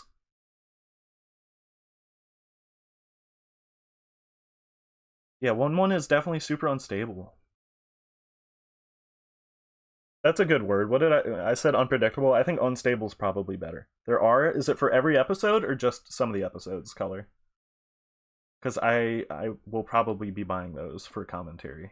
Because I really enjoy commentaries. It is there on both of them. Thanks for letting me know that. I probably won't be rushing out to get those, but I'll put it on my wish list. Amelia actually gives us that answer herself. Damn it. Maybe I should rush out to get them if I buy the DVDs. Maybe that'll help it get renewed. Think it's every episode? I like to collect physical media, so I probably would have got them anyways eventually. I do think that when she did, it was more of a moment of realization for her. Of course, the turtles! It was just a stupid handkerchief. The answer here is fairly simple, though what isn't simple is just how deeply this rabbit hole actually goes. Oh boy. And it's a lot, as I'm sure you can see from this runtime, so please just bear with me for this. It's shorter than the Feminism one. Amelia's creations involve turtles and turtle imagery is because of a simple and seemingly throwaway detail of a turtle patterned handkerchief that we see in the episode The Past Car. The reason that everything she creates has turtles in it, including the denizens of said car, is because it's the focal point of the memory. Yeah, Color, I would love basing for the her whole series to be out. She was trying to on Blu-ray. recreate her old university DVDs are campus cool, but based on Blu-ray how would she be remembered awesome. it from their graduation day. And that's why all of her creations are centered around turtles, since she's focused on recreating that memory specifically. It's likely that if there were another animal on that handkerchief instead of turtles, that animal would end up being the new theme of the car. For example, if that pattern was a cat pattern, you would have a cat kingdom rather than a turtle kingdom, and so on and so forth. However, symbolically, turtles make the most sense for Amelia regarding her arc and overall character type. While people often think of turtles as being wise animals and being a symbol for knowledge, symbolically they may also represent someone who feels the need to hide away in their proverbial shell and isolate to protect themselves from being hurt. Amelia. You know, someone for my Q&A asked me if I could manifest a shell. What would I choose? I kind of wondered if that was based on Infinity Train because I was like at the end of book 3 when I asked that. Leah seems to be someone who doesn't really care for human contact or interaction, and even went so far as to reject the help from her friends that came to check in on her before Ulrich's funeral service. She was alone for at least 33 years and doesn't really seem to be in a rush to make new friends or form new relationships. So as far as why turtles make sense for her symbolically, that's that nailed. Yeah, I guess she also was hiding inside the robot of creating a like a very literal shell of a human person, but it isn't incapable of creating animals, or later, denizens loosely based on a pre-existing person and their memories. So because it couldn't create what she wanted directly, it defaulted to the next closest thing in her memory. And since the turtle handkerchief was in her direct line of sight, since she was using it to wipe Ulrich's face, turtles became the target of creation. But it wasn't just the turtles that the train picked up on when it came to the car creation. It seems as though all of her memories were free real estate, even if she wasn't focusing on them directly. As it seems all the passengers' memories were, to be completely honest. While memory replication seems to be how Amelia tried to create her cars, I have Simon looks so that dopey in that and picture. The train use a similar method, albeit more accurate. In book 2, Cracked Reflection, we see a passenger memory farm of sorts. Oh my god. There's these robots called... This was so cool. This was just like straight up horror imagery. it was so quiet, and I loved the exploration of this. And oh my god, when Grace yanks it out of her head, that was disgusting to me. I loved it. It was so cool. Porters that harvest your memories and turn them into tapes that can be played back and watched in real time. Do we know they were called your porters? Tape is what determines how high your number is and what your problem that you need to work through is. But I have a feeling that it serves another purpose. In order for the train to be effective, it needs to force you to work through your very specific issue. The train knows what that problem is based on your tape. 1-1 has the ability to move through and control tapes, so it's likely that he also uses passenger memories while creating train cars and denizens. This would allow the train to directly challenge you with a personalized journey, crafting both denizens and cars that fit your lived experience. That, or knowing where to place you in a pre-existing car based on your memory of the location that you first boarded the train in. So, I have a question. I asked this in my book 4 episode 1 reaction. You like when Grace loses half her brain matter? That was so icky, I loved it.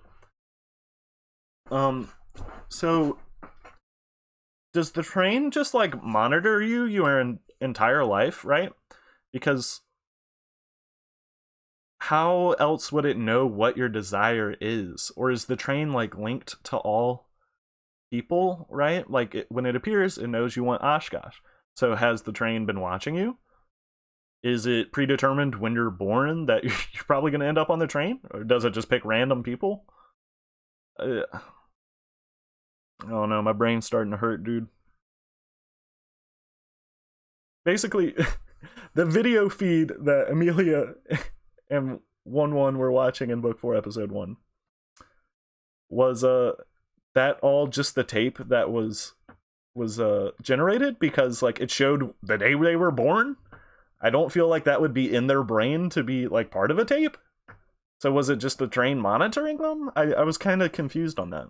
For example, Tulip waking up in the snow car while she was running away in Wisconsin while it was snowing out. So at first, she thought that she had just passed out while in the woods, rather than having been transported to an entirely different realm of being. Or how Jesse's first car was a grassy area with a lot of hills, when the area he had run away from was an area outside that was also grassy with a lot of hills. And this seems like an ordinary shared experience, since Simon also stated that he didn't know he was on the train at first either. This allows new passengers to acclimate to the situation, rather than waking up and automatically being shocked while surrounded by mythical and potentially dangerous creatures. Amelia's cars are understandably far less organized and put together, simply because she isn't either 1-1 or the train, which is a machine, and hadn't perfected the method yet. She was likely basing her creation of cars off of the trial and error methodology, rather than following a set of written instructions. But if you think about it, how else would 1-1 or the train know how Earth is and how to replicate realistic environments while adding in fantasy elements and themes? Neither 1-1 or the train depend. You wonder if the train made the gomes since Amelia had a gome orb. Yeah, that's. I think I followed that line of thinking at some point. I was like, are the gomes just native to this place because they came up out of the ground? But someone said that the gomes are like prison guards. I kind of liked that. But I guess they have to come from... it would have been explained in book 5. Wow, hopefully we get that. But I liked the analogy of gomes like prison guards. They stop you from leaving. Book 4 kind of disproves what? That they're like prison guards? I don't even remember gomes in book 4. To be honest. They exist naturally but can also be made. I don't know.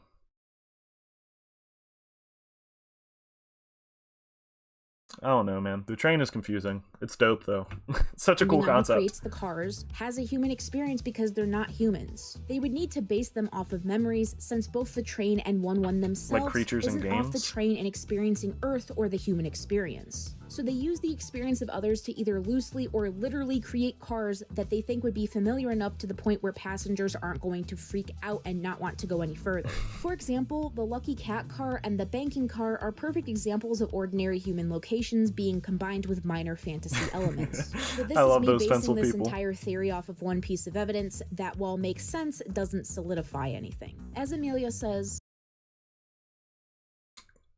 Yes, I have finished book 4 Color. I'm trying not to talk about it. I said at the beginning I wasn't going to talk about it in case some people hadn't finished it, but I kind of have a few times. This proves that they woke up in a place similar to where they left. Yeah, I guess you're right, Francisco. But this was probably made before book 4. Actually, I know it was because they haven't mentioned that.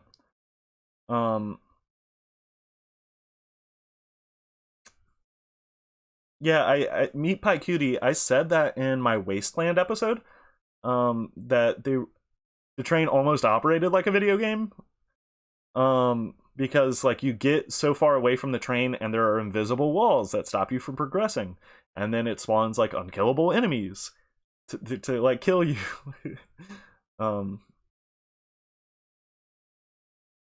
Yeah, I've seen it color.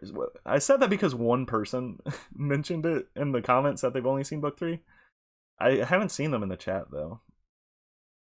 But yeah, I finished book 4 like actually a few weeks ago. I'm pretty far ahead recorded.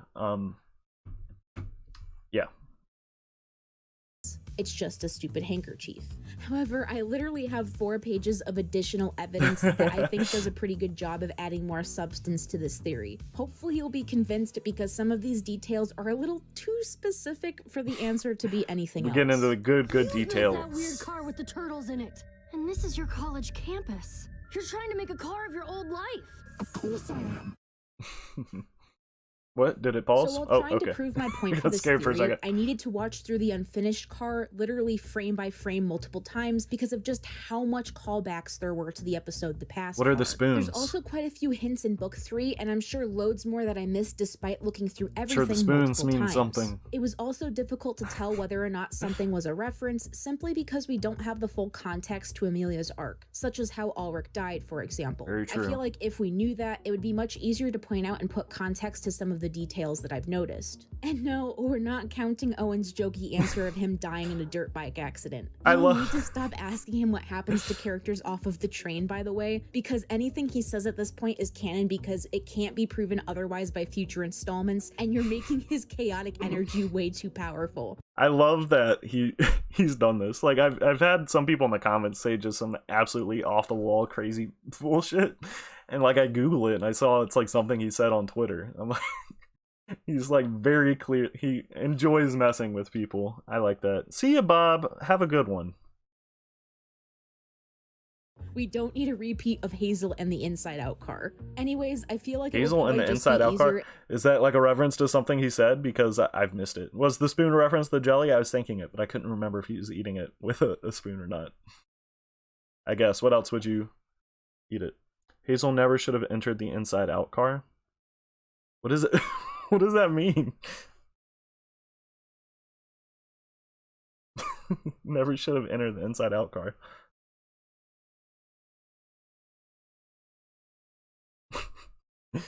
He said Hazel dies in the Inside Out car. Yeah, she got turned inside out, right? That's what happens in the Inside Out car. You have to head out? No problem. Thank you for coming by. I've had fun. I'm enjoying this. If I go through everything that I found in relation to comparing the past car to the unfinished car, since this is where I've found the most direct references. I'll leave the timestamps in the pinned comment. That's very funny so feel color. free to go through on your own scavenger hunt and find these details without me pointing them out to you directly. The first memory recreation that I'm pointing out is one that's very obvious and in your face. Yeah, the unfinished car. Booth. In the phone booth. car, Shit. Oh god. I never even noticed that. The phone booth. What in the hell? Past car, Amelia and Ulrich make a phone call to get a taxi because it's raining. You can see that exact same phone booth in the unfinished car 46 seconds into the episode. And while a phone booth seems to be a regular and non-specific detail that can be derived from any passenger's memory, the next detail's not. Aloysius, the Turtle King, actually has some very specific details to make you aware that he actually has some attributes influenced directly from Amelia's memory. I never picked up. I've heard this, but I haven't like seen the specifics. I know that they have the same. You have a VPN, so you're gonna get HBO Max. Nice. They just HBO straight up like HBO Max is like a little bit on the pricier side as far as streaming services go, but I think it's like straight up the best streaming service. There's like so much Cartoon Network shit on there. There's like old classic cartoons, and OKKO is really good if you haven't seen that. I'm watching that show now. Someone in the comments mentioned that Aloysius and Ulrich have the same voice actor. I never would have picked that up. I'm interested to see what other attributes they have. I guess they both have glasses, right? Didn't he have glasses? Not only is he a turtle, which as we established earlier is derived from her university memory, but he actually shares a voice actor with Ulrich. Both Ulrich, Amelia as the conductor, and Aloysius are voiced by Matthew Rhys. It's more difficult to point this out with the conductor, but not nearly as difficult when comparing Ulrich's adult voice to Aloysius's. Naturally. We can show you to the other door, but pray tell, who is your little friend dismantling our turtle totter? No change to call a cab, love. Oh, wow. It is I, your normal boyfriend. I am a human. Lost a spelling bee. Been so much easier for all of us if you That's had funny. just stayed put. But that's not the only quality that the royal reptilian got from Amelia's broken psyche. He also wears Ulrich's glasses, and Are his turtles crown looks like reptiles? it's made of spoons, specifically the type that was seen in an earlier flashback scene of Amelia and Whoa. Ulrich's childhood. Their names are also both of German origin, Ulrich literally meaning noble or regal ruler, and Aloysius meaning famous warrior. It's possible that the train took Ulrich's name literally, Spoons. creating a royal turtle because of both the meaning and Amelia's targeted. Oh man, how do you go frame by frame on YouTube? What is this on their shoulder pads? And this on their knee pads. Oh man, she's got me looking at every detail now.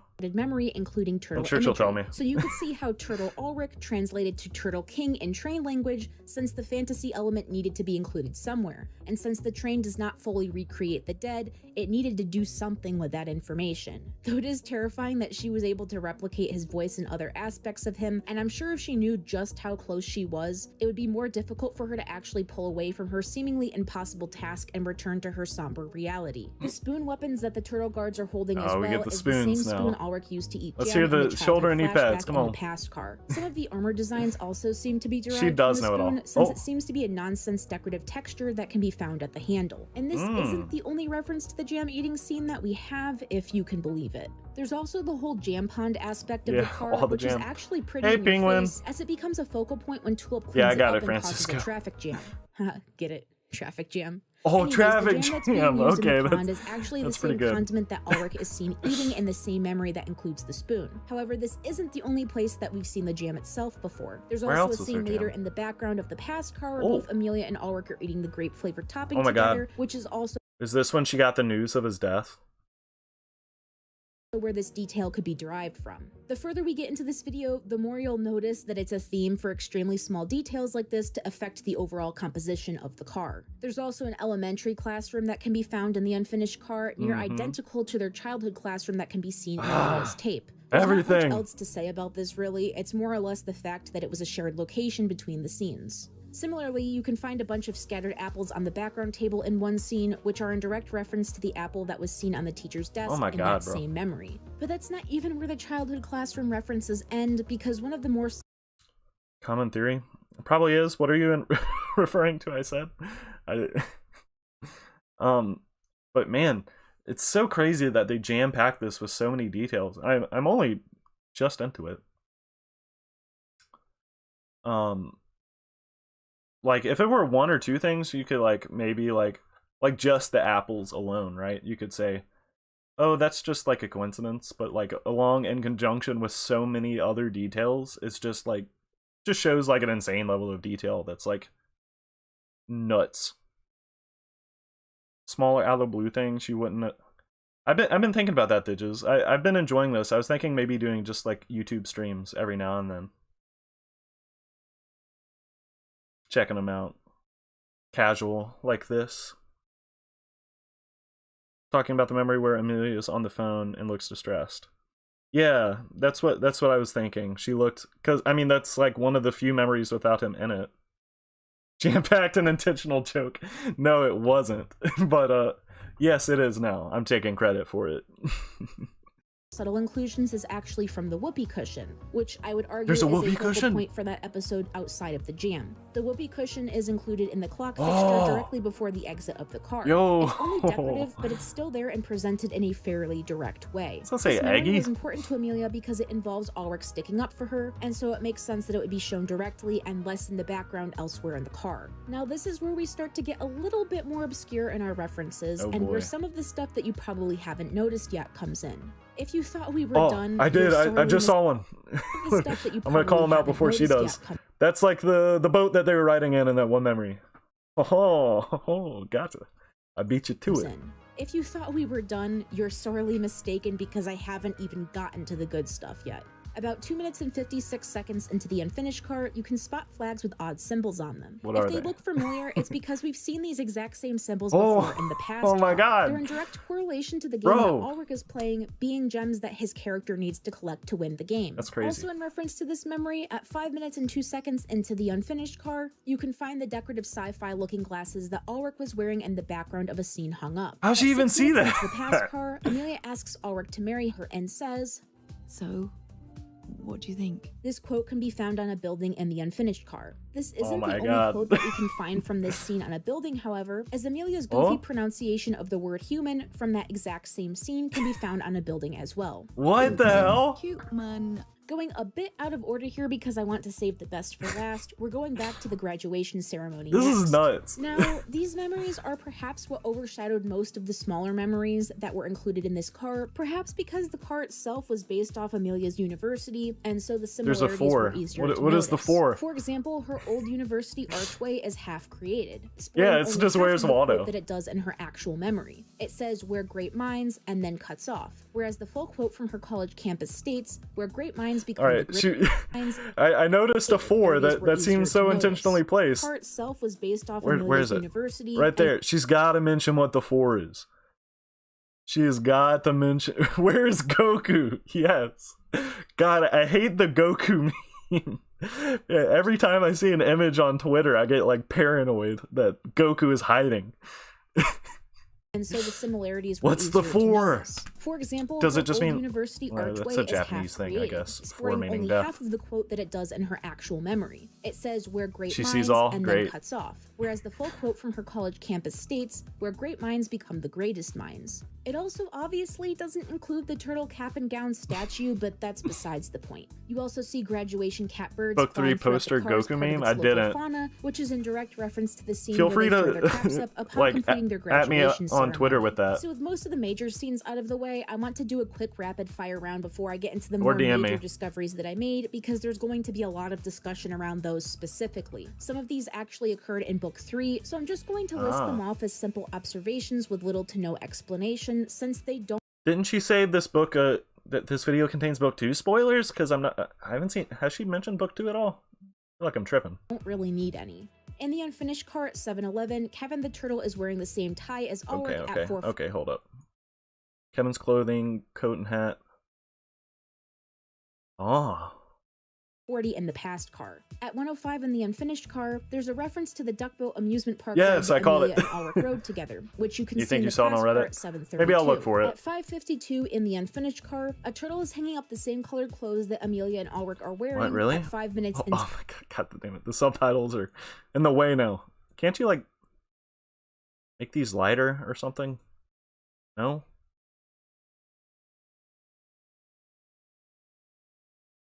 That sucks. finished car, a turtle is hanging up the same colored clothes that Amelia and The turtles also don't wear clothes, so they probably only have... Oh, wow. That's a good point.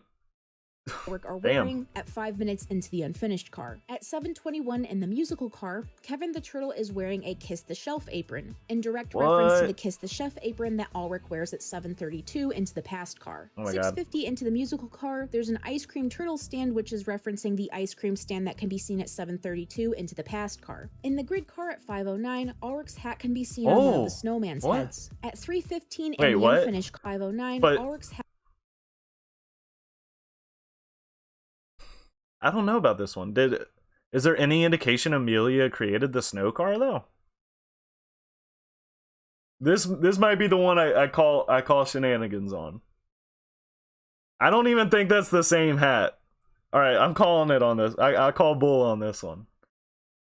I've been playing along. Everything's been a hella good point that I never would have noticed. I call shenanigans on this one. Maybe I'm wrong though. You think the hat is sus? She did dump one in there. But did she create the cart when she dumped him in there? Or did she just like toss him in a random cart? I don't even think it's the same hat though. Like this is black and that's like not black. And the brim is different. I'm not buying this one. I'm sorry, Toon Ruins. Hat can be seen on one of the snowman's heads. At 3:15 in the unfinished car, there's a turtle in flight director clothing. Whoa. In reference to Amelia and Ulrich being at the airport in the past car at 7:32. The shape is in different. The unfinished car at 7:21, Yeah. the quote, "but it'll be good to go," is seen on a building, which is pulled from the funeral service scene at 6:41 in the past car. Hey, I mean, like I said with the with the Apple, when you're in the mindset of making this video and looking at everything frame by frame, I can forgive her for that one, because I think everything else is kind of on point. I know it's hard, but it'll be good to go.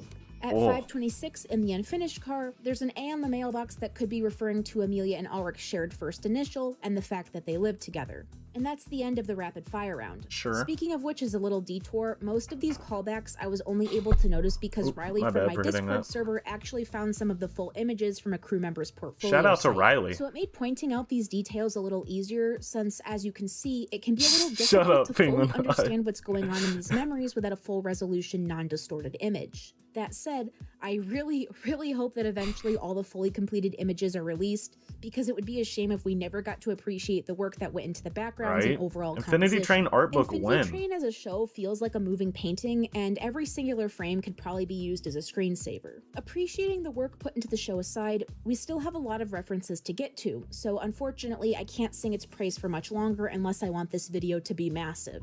This is where we get into more speculatory details, however, which is why I saved them until now. Alright, speculatory, I think the hat should have been put back here. I gotta call the hat. I would be remiss if I didn't call the hat. You insensitive. I am looking at, oh shit, my bad. I am looking forward to hearing some of these more speculatory First off, in order ones. to give context to these later details, we need to go back into the past car and point out an important detail and life event from Amelia's memories. Oh boy. We never get to see how Ulrich died, but we do get to see a frame of the moment where she finds out about either his death or something that happened to him. At 7:31 in the past car, we can see that Amelia is holding a phone with a shocked expression. I called that This is one of the images that's hard to analyze because of the scene distortion, but it's obvious that this is one of the final scenes that takes place before she boards the train. We know this because in the episode The Engine, it's the final image in chronological order that flashes before she gets trapped in her tape a la Tulip Interference. That's There's crazy. further evidence to support that Ulrich died in a freak accident, and this is in the background details that we can see in the unfinished car.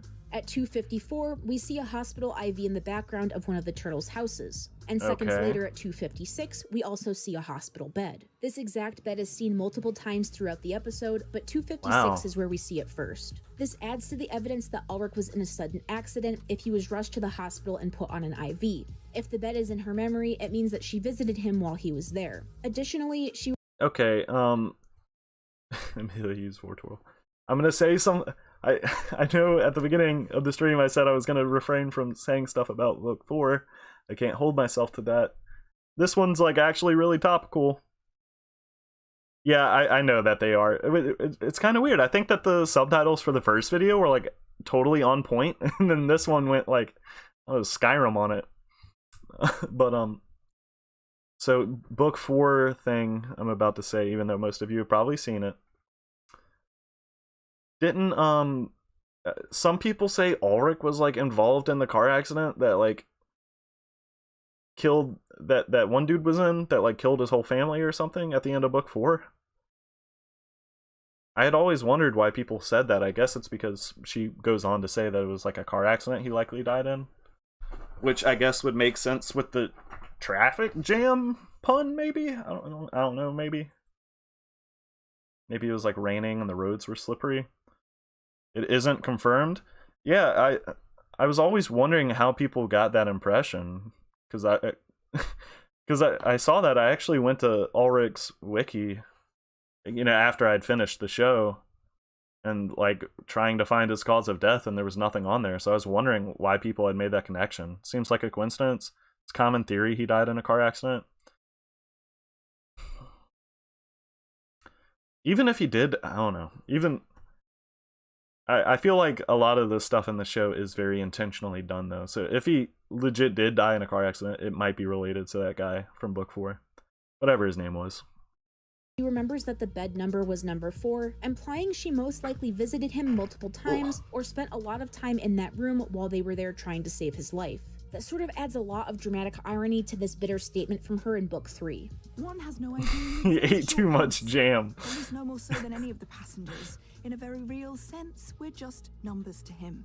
Another small detail in support of Ulrich dying in an accident is the fact that the caution tape is covering the exit to the car. Caution tape is often used at accident scenes to protect both the injured and uninjured civilians, as well as give personnel such as police officers and EMTs undisturbed access to the scene. So while it could be that it's there because there's no door and it's an open space, did she just really explain what the purpose of caution tape is? The exit to the car. Caution tape is often used at accident scenes to protect both the injured and uninjured civilians, as well as give personnel such as police officers and EMTs undisturbed access to the scene. So while it could be that it's there because there's no door and it's an open space to be aware of, it does seem like a weird detail to include overall. It's heavily implied that cars only include supplies and items that fit with their theme, and there's no reason outside of this explanation that would explain its inclusion. I do have a theory as to how he died, as that's located in the episode The Engine at the timestamp 525. There's a flip over car that it doesn't hurt to be thorough. I also thought that was a bit odd that she had to describe what caution tape is. But hey, being thorough doesn't hurt. Oh, there is a flipped car? What?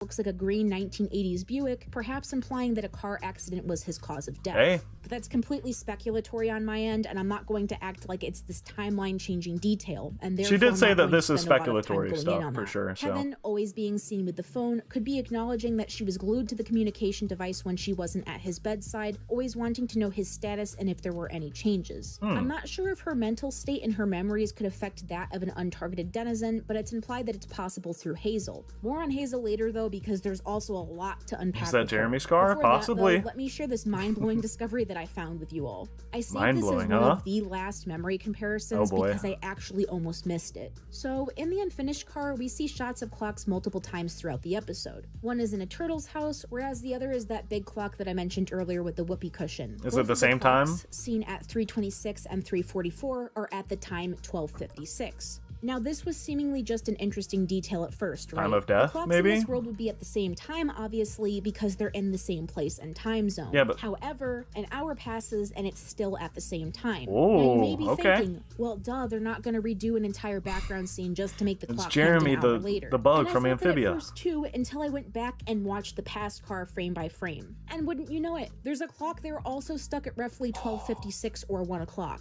And where is that clock? At 6:46 into the episode at the time of Ulrich's funeral service. There's absolutely no way that this is a coincidence.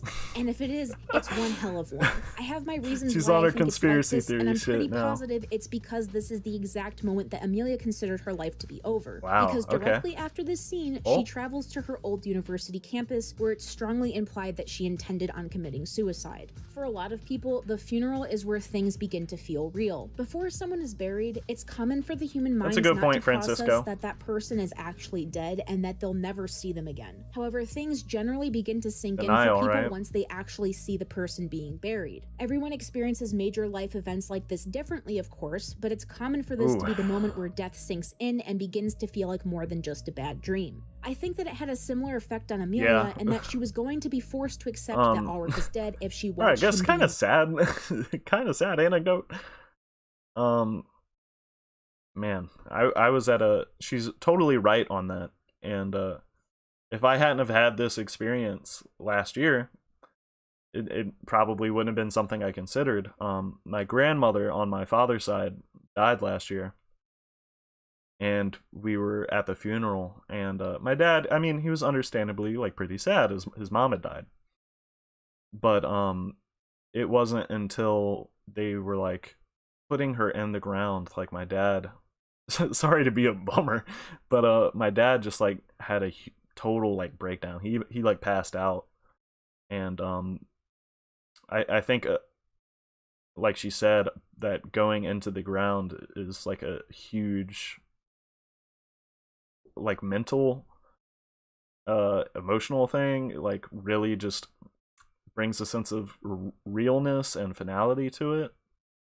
It's very interesting. I'd like to I think psychology is really interesting. I'd like to if someone had like written about that like in more detail, I'd be really interested in reading that, why that is. Buried, and it's heavily implied that she never actually attended his service and never actually said goodbye, which is partially the reason why she's perpetually been stuck in the bargaining stage of grief.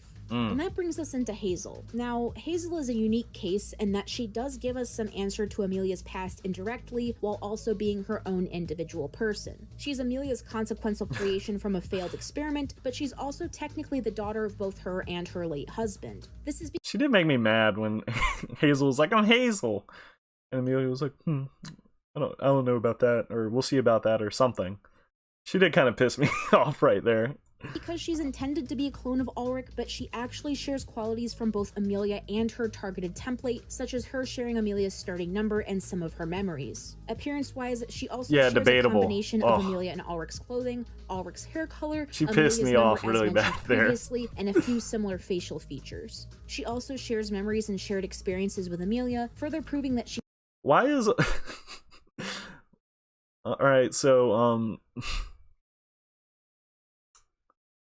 Ulrich and Amelia are, they're both very Caucasian. I wonder why Hazel is a bit dark-skinned. The best Teenage Ninja Mutant Turtle. I feel like, is there a reason that she's kind of dark-skinned? I feel like there would be a reason, right? Like, it seems like there's a reason for everything. I can't think of any reason why.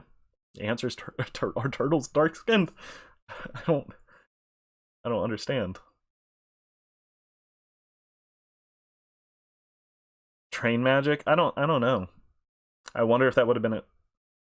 I mean, there could just be no reason. It could just be for a character design, they like the way she looked, and I would agree. I love her character design. I'm trying to think of a potential reason. Maybe she goes into it here. The music. Yeah, maybe she's just tan. That's a good point. I guess she could just be like really tan.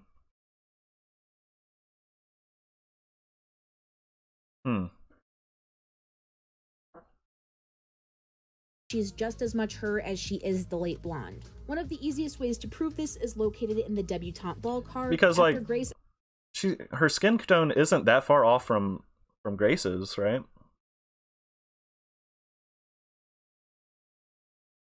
I'm not sure. Grace asks Hazel what her parents are. Yeah, she could just be really tan, I guess, from spending a lot of time outside. In addition to her I could just be overthinking it. Of her parents, she recalls Maybe that I ballroom am. dancing as a fun bonding activity for couples, directly mirroring a frame from the past car of Amelia and Ulrich dancing together at 7:27. Well, I didn't even see a it. frame from the past car of Amelia and Ulrich dancing together at 7:27. Couples do ballroom as a fun bonding activity. That's possible aerial art. So. There's nothing to indicate that she would understand ballroom dancing outside of this, so it's heavily implied she's aware of it because of her shared memories with Amelia. This is evidence, as I pointed out earlier in the video, that proves that memory can have an effect on the behavior of created denizens, such as in the case with Kevin and the phone. But there's also more evidence to this, such as with smaller things like Hazel. Oh my god, I'm getting like kind of existential again. Turtles are the answer to everything. Book 3 poster, you thought she was going to be Grace and Simon's kid? Oh man, I just lost what I was gonna say. Dude, oh no, what was it? Fuck. Oh yeah, I'm getting like existential again. If like all these people exist the way they are because Grace made them, or not Grace, Amelia like created them, so they're that way. Which I guess really isn't that different from just our childhood experiences shaping us as people. And then you get into like the question of nature and nurture and if we really have any agency over our own life. And I'm getting existential because the Infinity Train. Ah.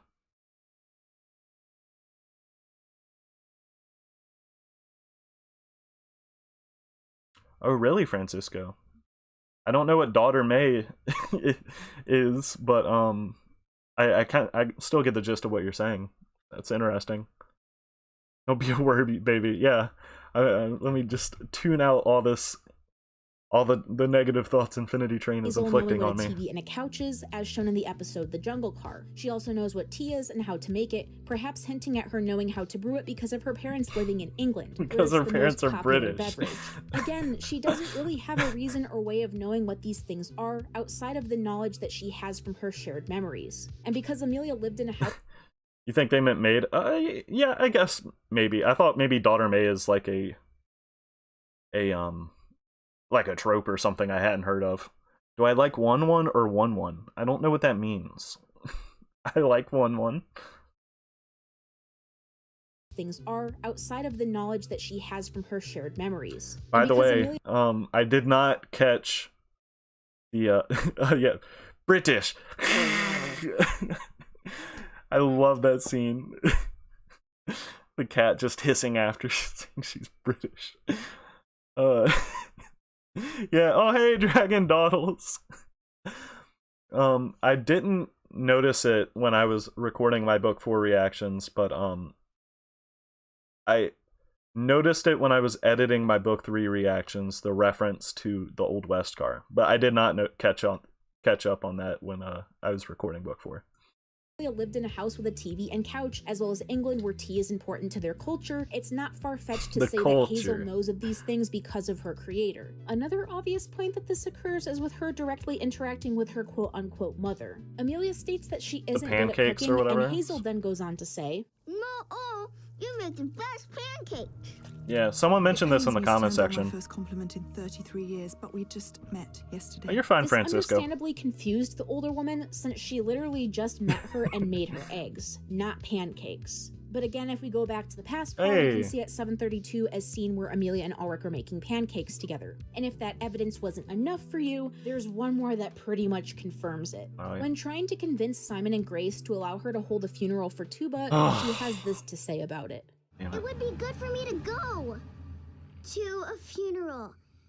It helps to say goodbye. Because of the context that I mentioned earlier, it's implied that Amelia never went to her husband's funeral. Hazel being so insistent on needing to do one and saying it would be good for her to go to one perhaps implies a memory of regret that Hazel has from Amelia. She never got to say goodbye since she skipped the service and then was kidnapped by the train, so understandably that wouldn't cause a great feeling. Hazel being so insistent on doing this could derive from her creator's feeling of regret and emptiness. Man, however, it's kind of hard to... I totally did not make that connection whatsoever. That's so awesome.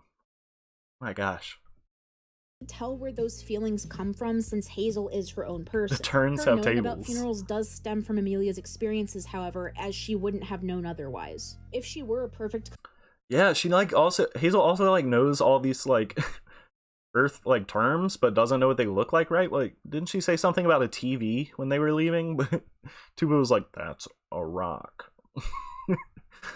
Copy of Amelia, she likely would have reacted much differently to the death of a loved one. This proves that she's her own person alongside a few other things, much to Amelia's dismay, but that's not the topic of this video. Her own. It's interesting to think about how a passenger's memories affect that of created cars and their denizens, because it has a lot more subtle effects than direct effects. Of course, it's obvious in the case of Hazel and her creator, but it may not be as obvious in the case of other passengers with their denizen companions. At least one that was based off of their memories, if this theory is correct. Like with Kevin and the phone, there was also a subtle detail of a turtle family at 519 in the unfinished car that could be a direct reference to Amelia's home life. I feel like I'm probably reaching here, but my explanation is that it seems like a really weird detail to include. Most other backgrounds... I do a good... Thank you. Is it good? I feel like it's kind of easy. It's just like... Well, now that you compliment it, debatable.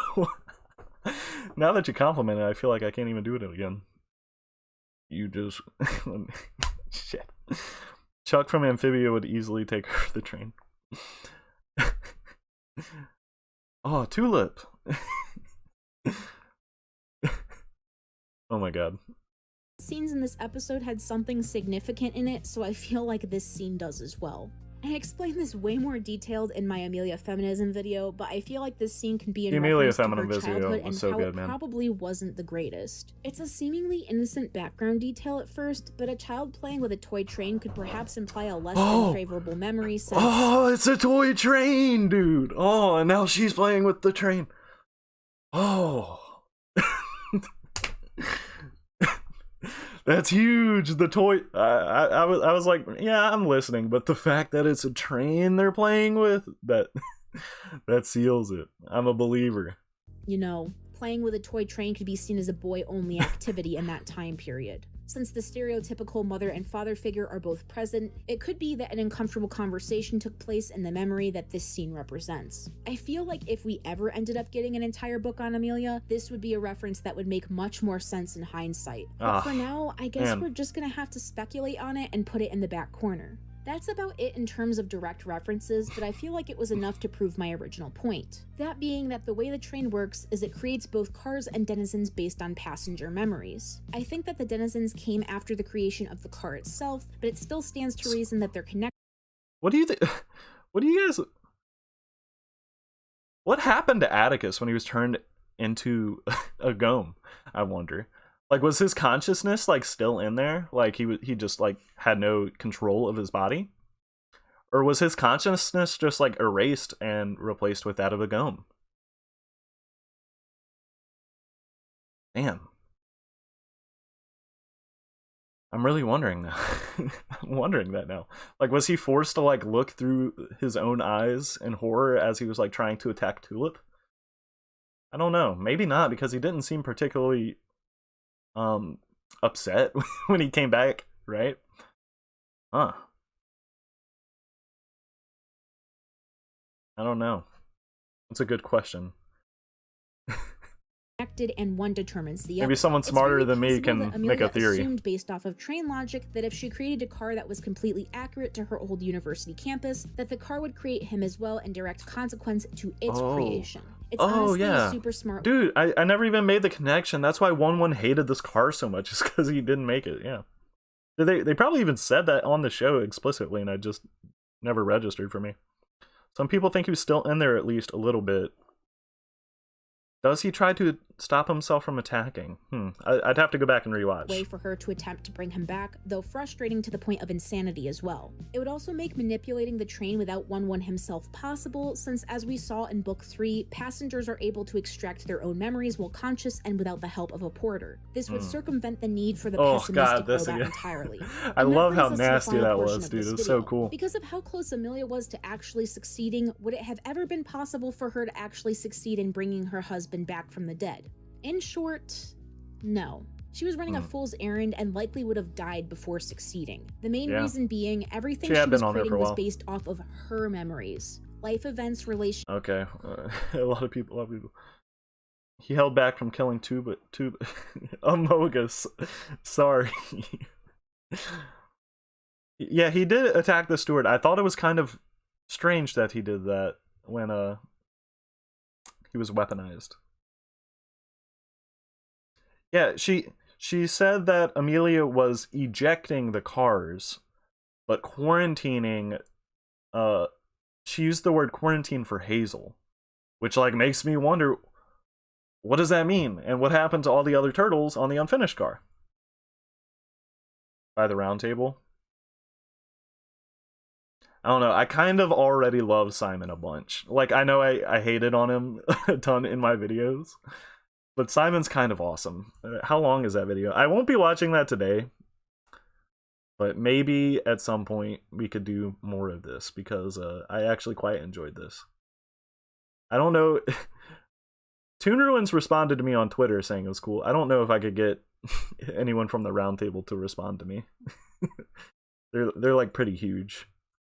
Relationships and interactions are remembered differently by everyone, and so Ulrich himself probably would recall certain scenes. I don't want to just dive into their to describe them to you. This includes video things like essays the without scene permission, or even simple childhood experiences. I'm sure that their shared memories were similar, but they wouldn't have been the exact same. You can't create a perfect replica of someone from your memories alone, because no matter how well you think you know and remember them, you'll never know them as well as they know themselves. You weren't there for every life moment that shaped them, or important moments that they had before they met you. So was this video made after book 4? When did this video come out? Was the trailer for book 4 out? 2021. I don't remember. When did book 4 come out? Because I feel like there's more to say in regards to how this train works with the context of book 4.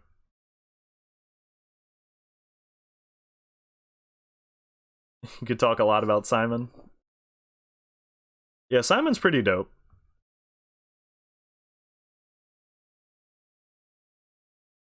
So if Amelia quote-unquote succeeded, she would be creating an arc based from her Did book 4 release all at once, or were episodes like you know,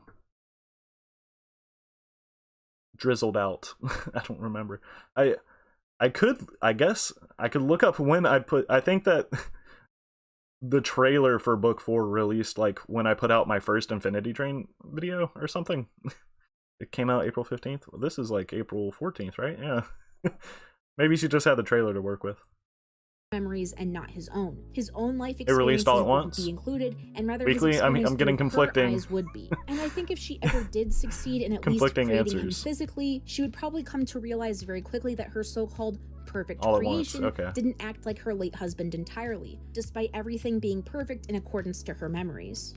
But wow, this is just a lot to think about and consider. Not in a bad way, of course. I guess I'm just more impressed than I am anything else. The amount of detail and love put into this show makes it criminally underrated, and I still think that both HBO Max and Cartoon Network are foolish for canceling it. Maybe sometime in the Agreed. distant future, we'll get answers to these questions It's if okay, it ever gets a Garcia. renewal, but unfortunately it's happens. going to be a very long time before and if that ever happens. But just because it's ending doesn't mean I plan on ending my discussions about the show, and you shouldn't either. If you want to see more Infinity Train analysis videos like Again, this yes. and keep the discussion going, Please subscribe to Toon Ruins and go and like when I this upload. video. Special thank And you do to that my with top tier patrons. The Feminism video as well. And because she is super awesome for giving me express permission to watch these. She's super dope.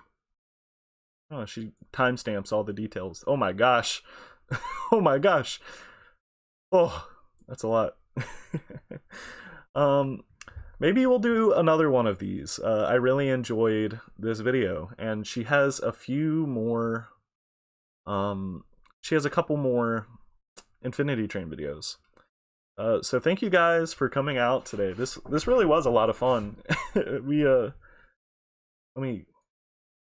it's fine. I'm gonna end the stream here in a couple minutes. The first reaction to book 4 episode 1 reaction tomorrow at 9 a.m. EST. I really love that episode. I think the Twin Tapes is so dope.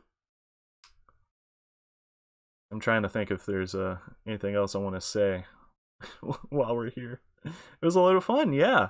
I'm so glad I decided. I kind of decided to live stream this on a whim. Instead of recording it. I think that was so much better for something discussion based like this. She said she's playing a Simon and Grace video. Ooh, that would be really good. Makes you want book 5 even more? Me too, Dragon Doddles. Me too. That would be so nice. I'm hungry.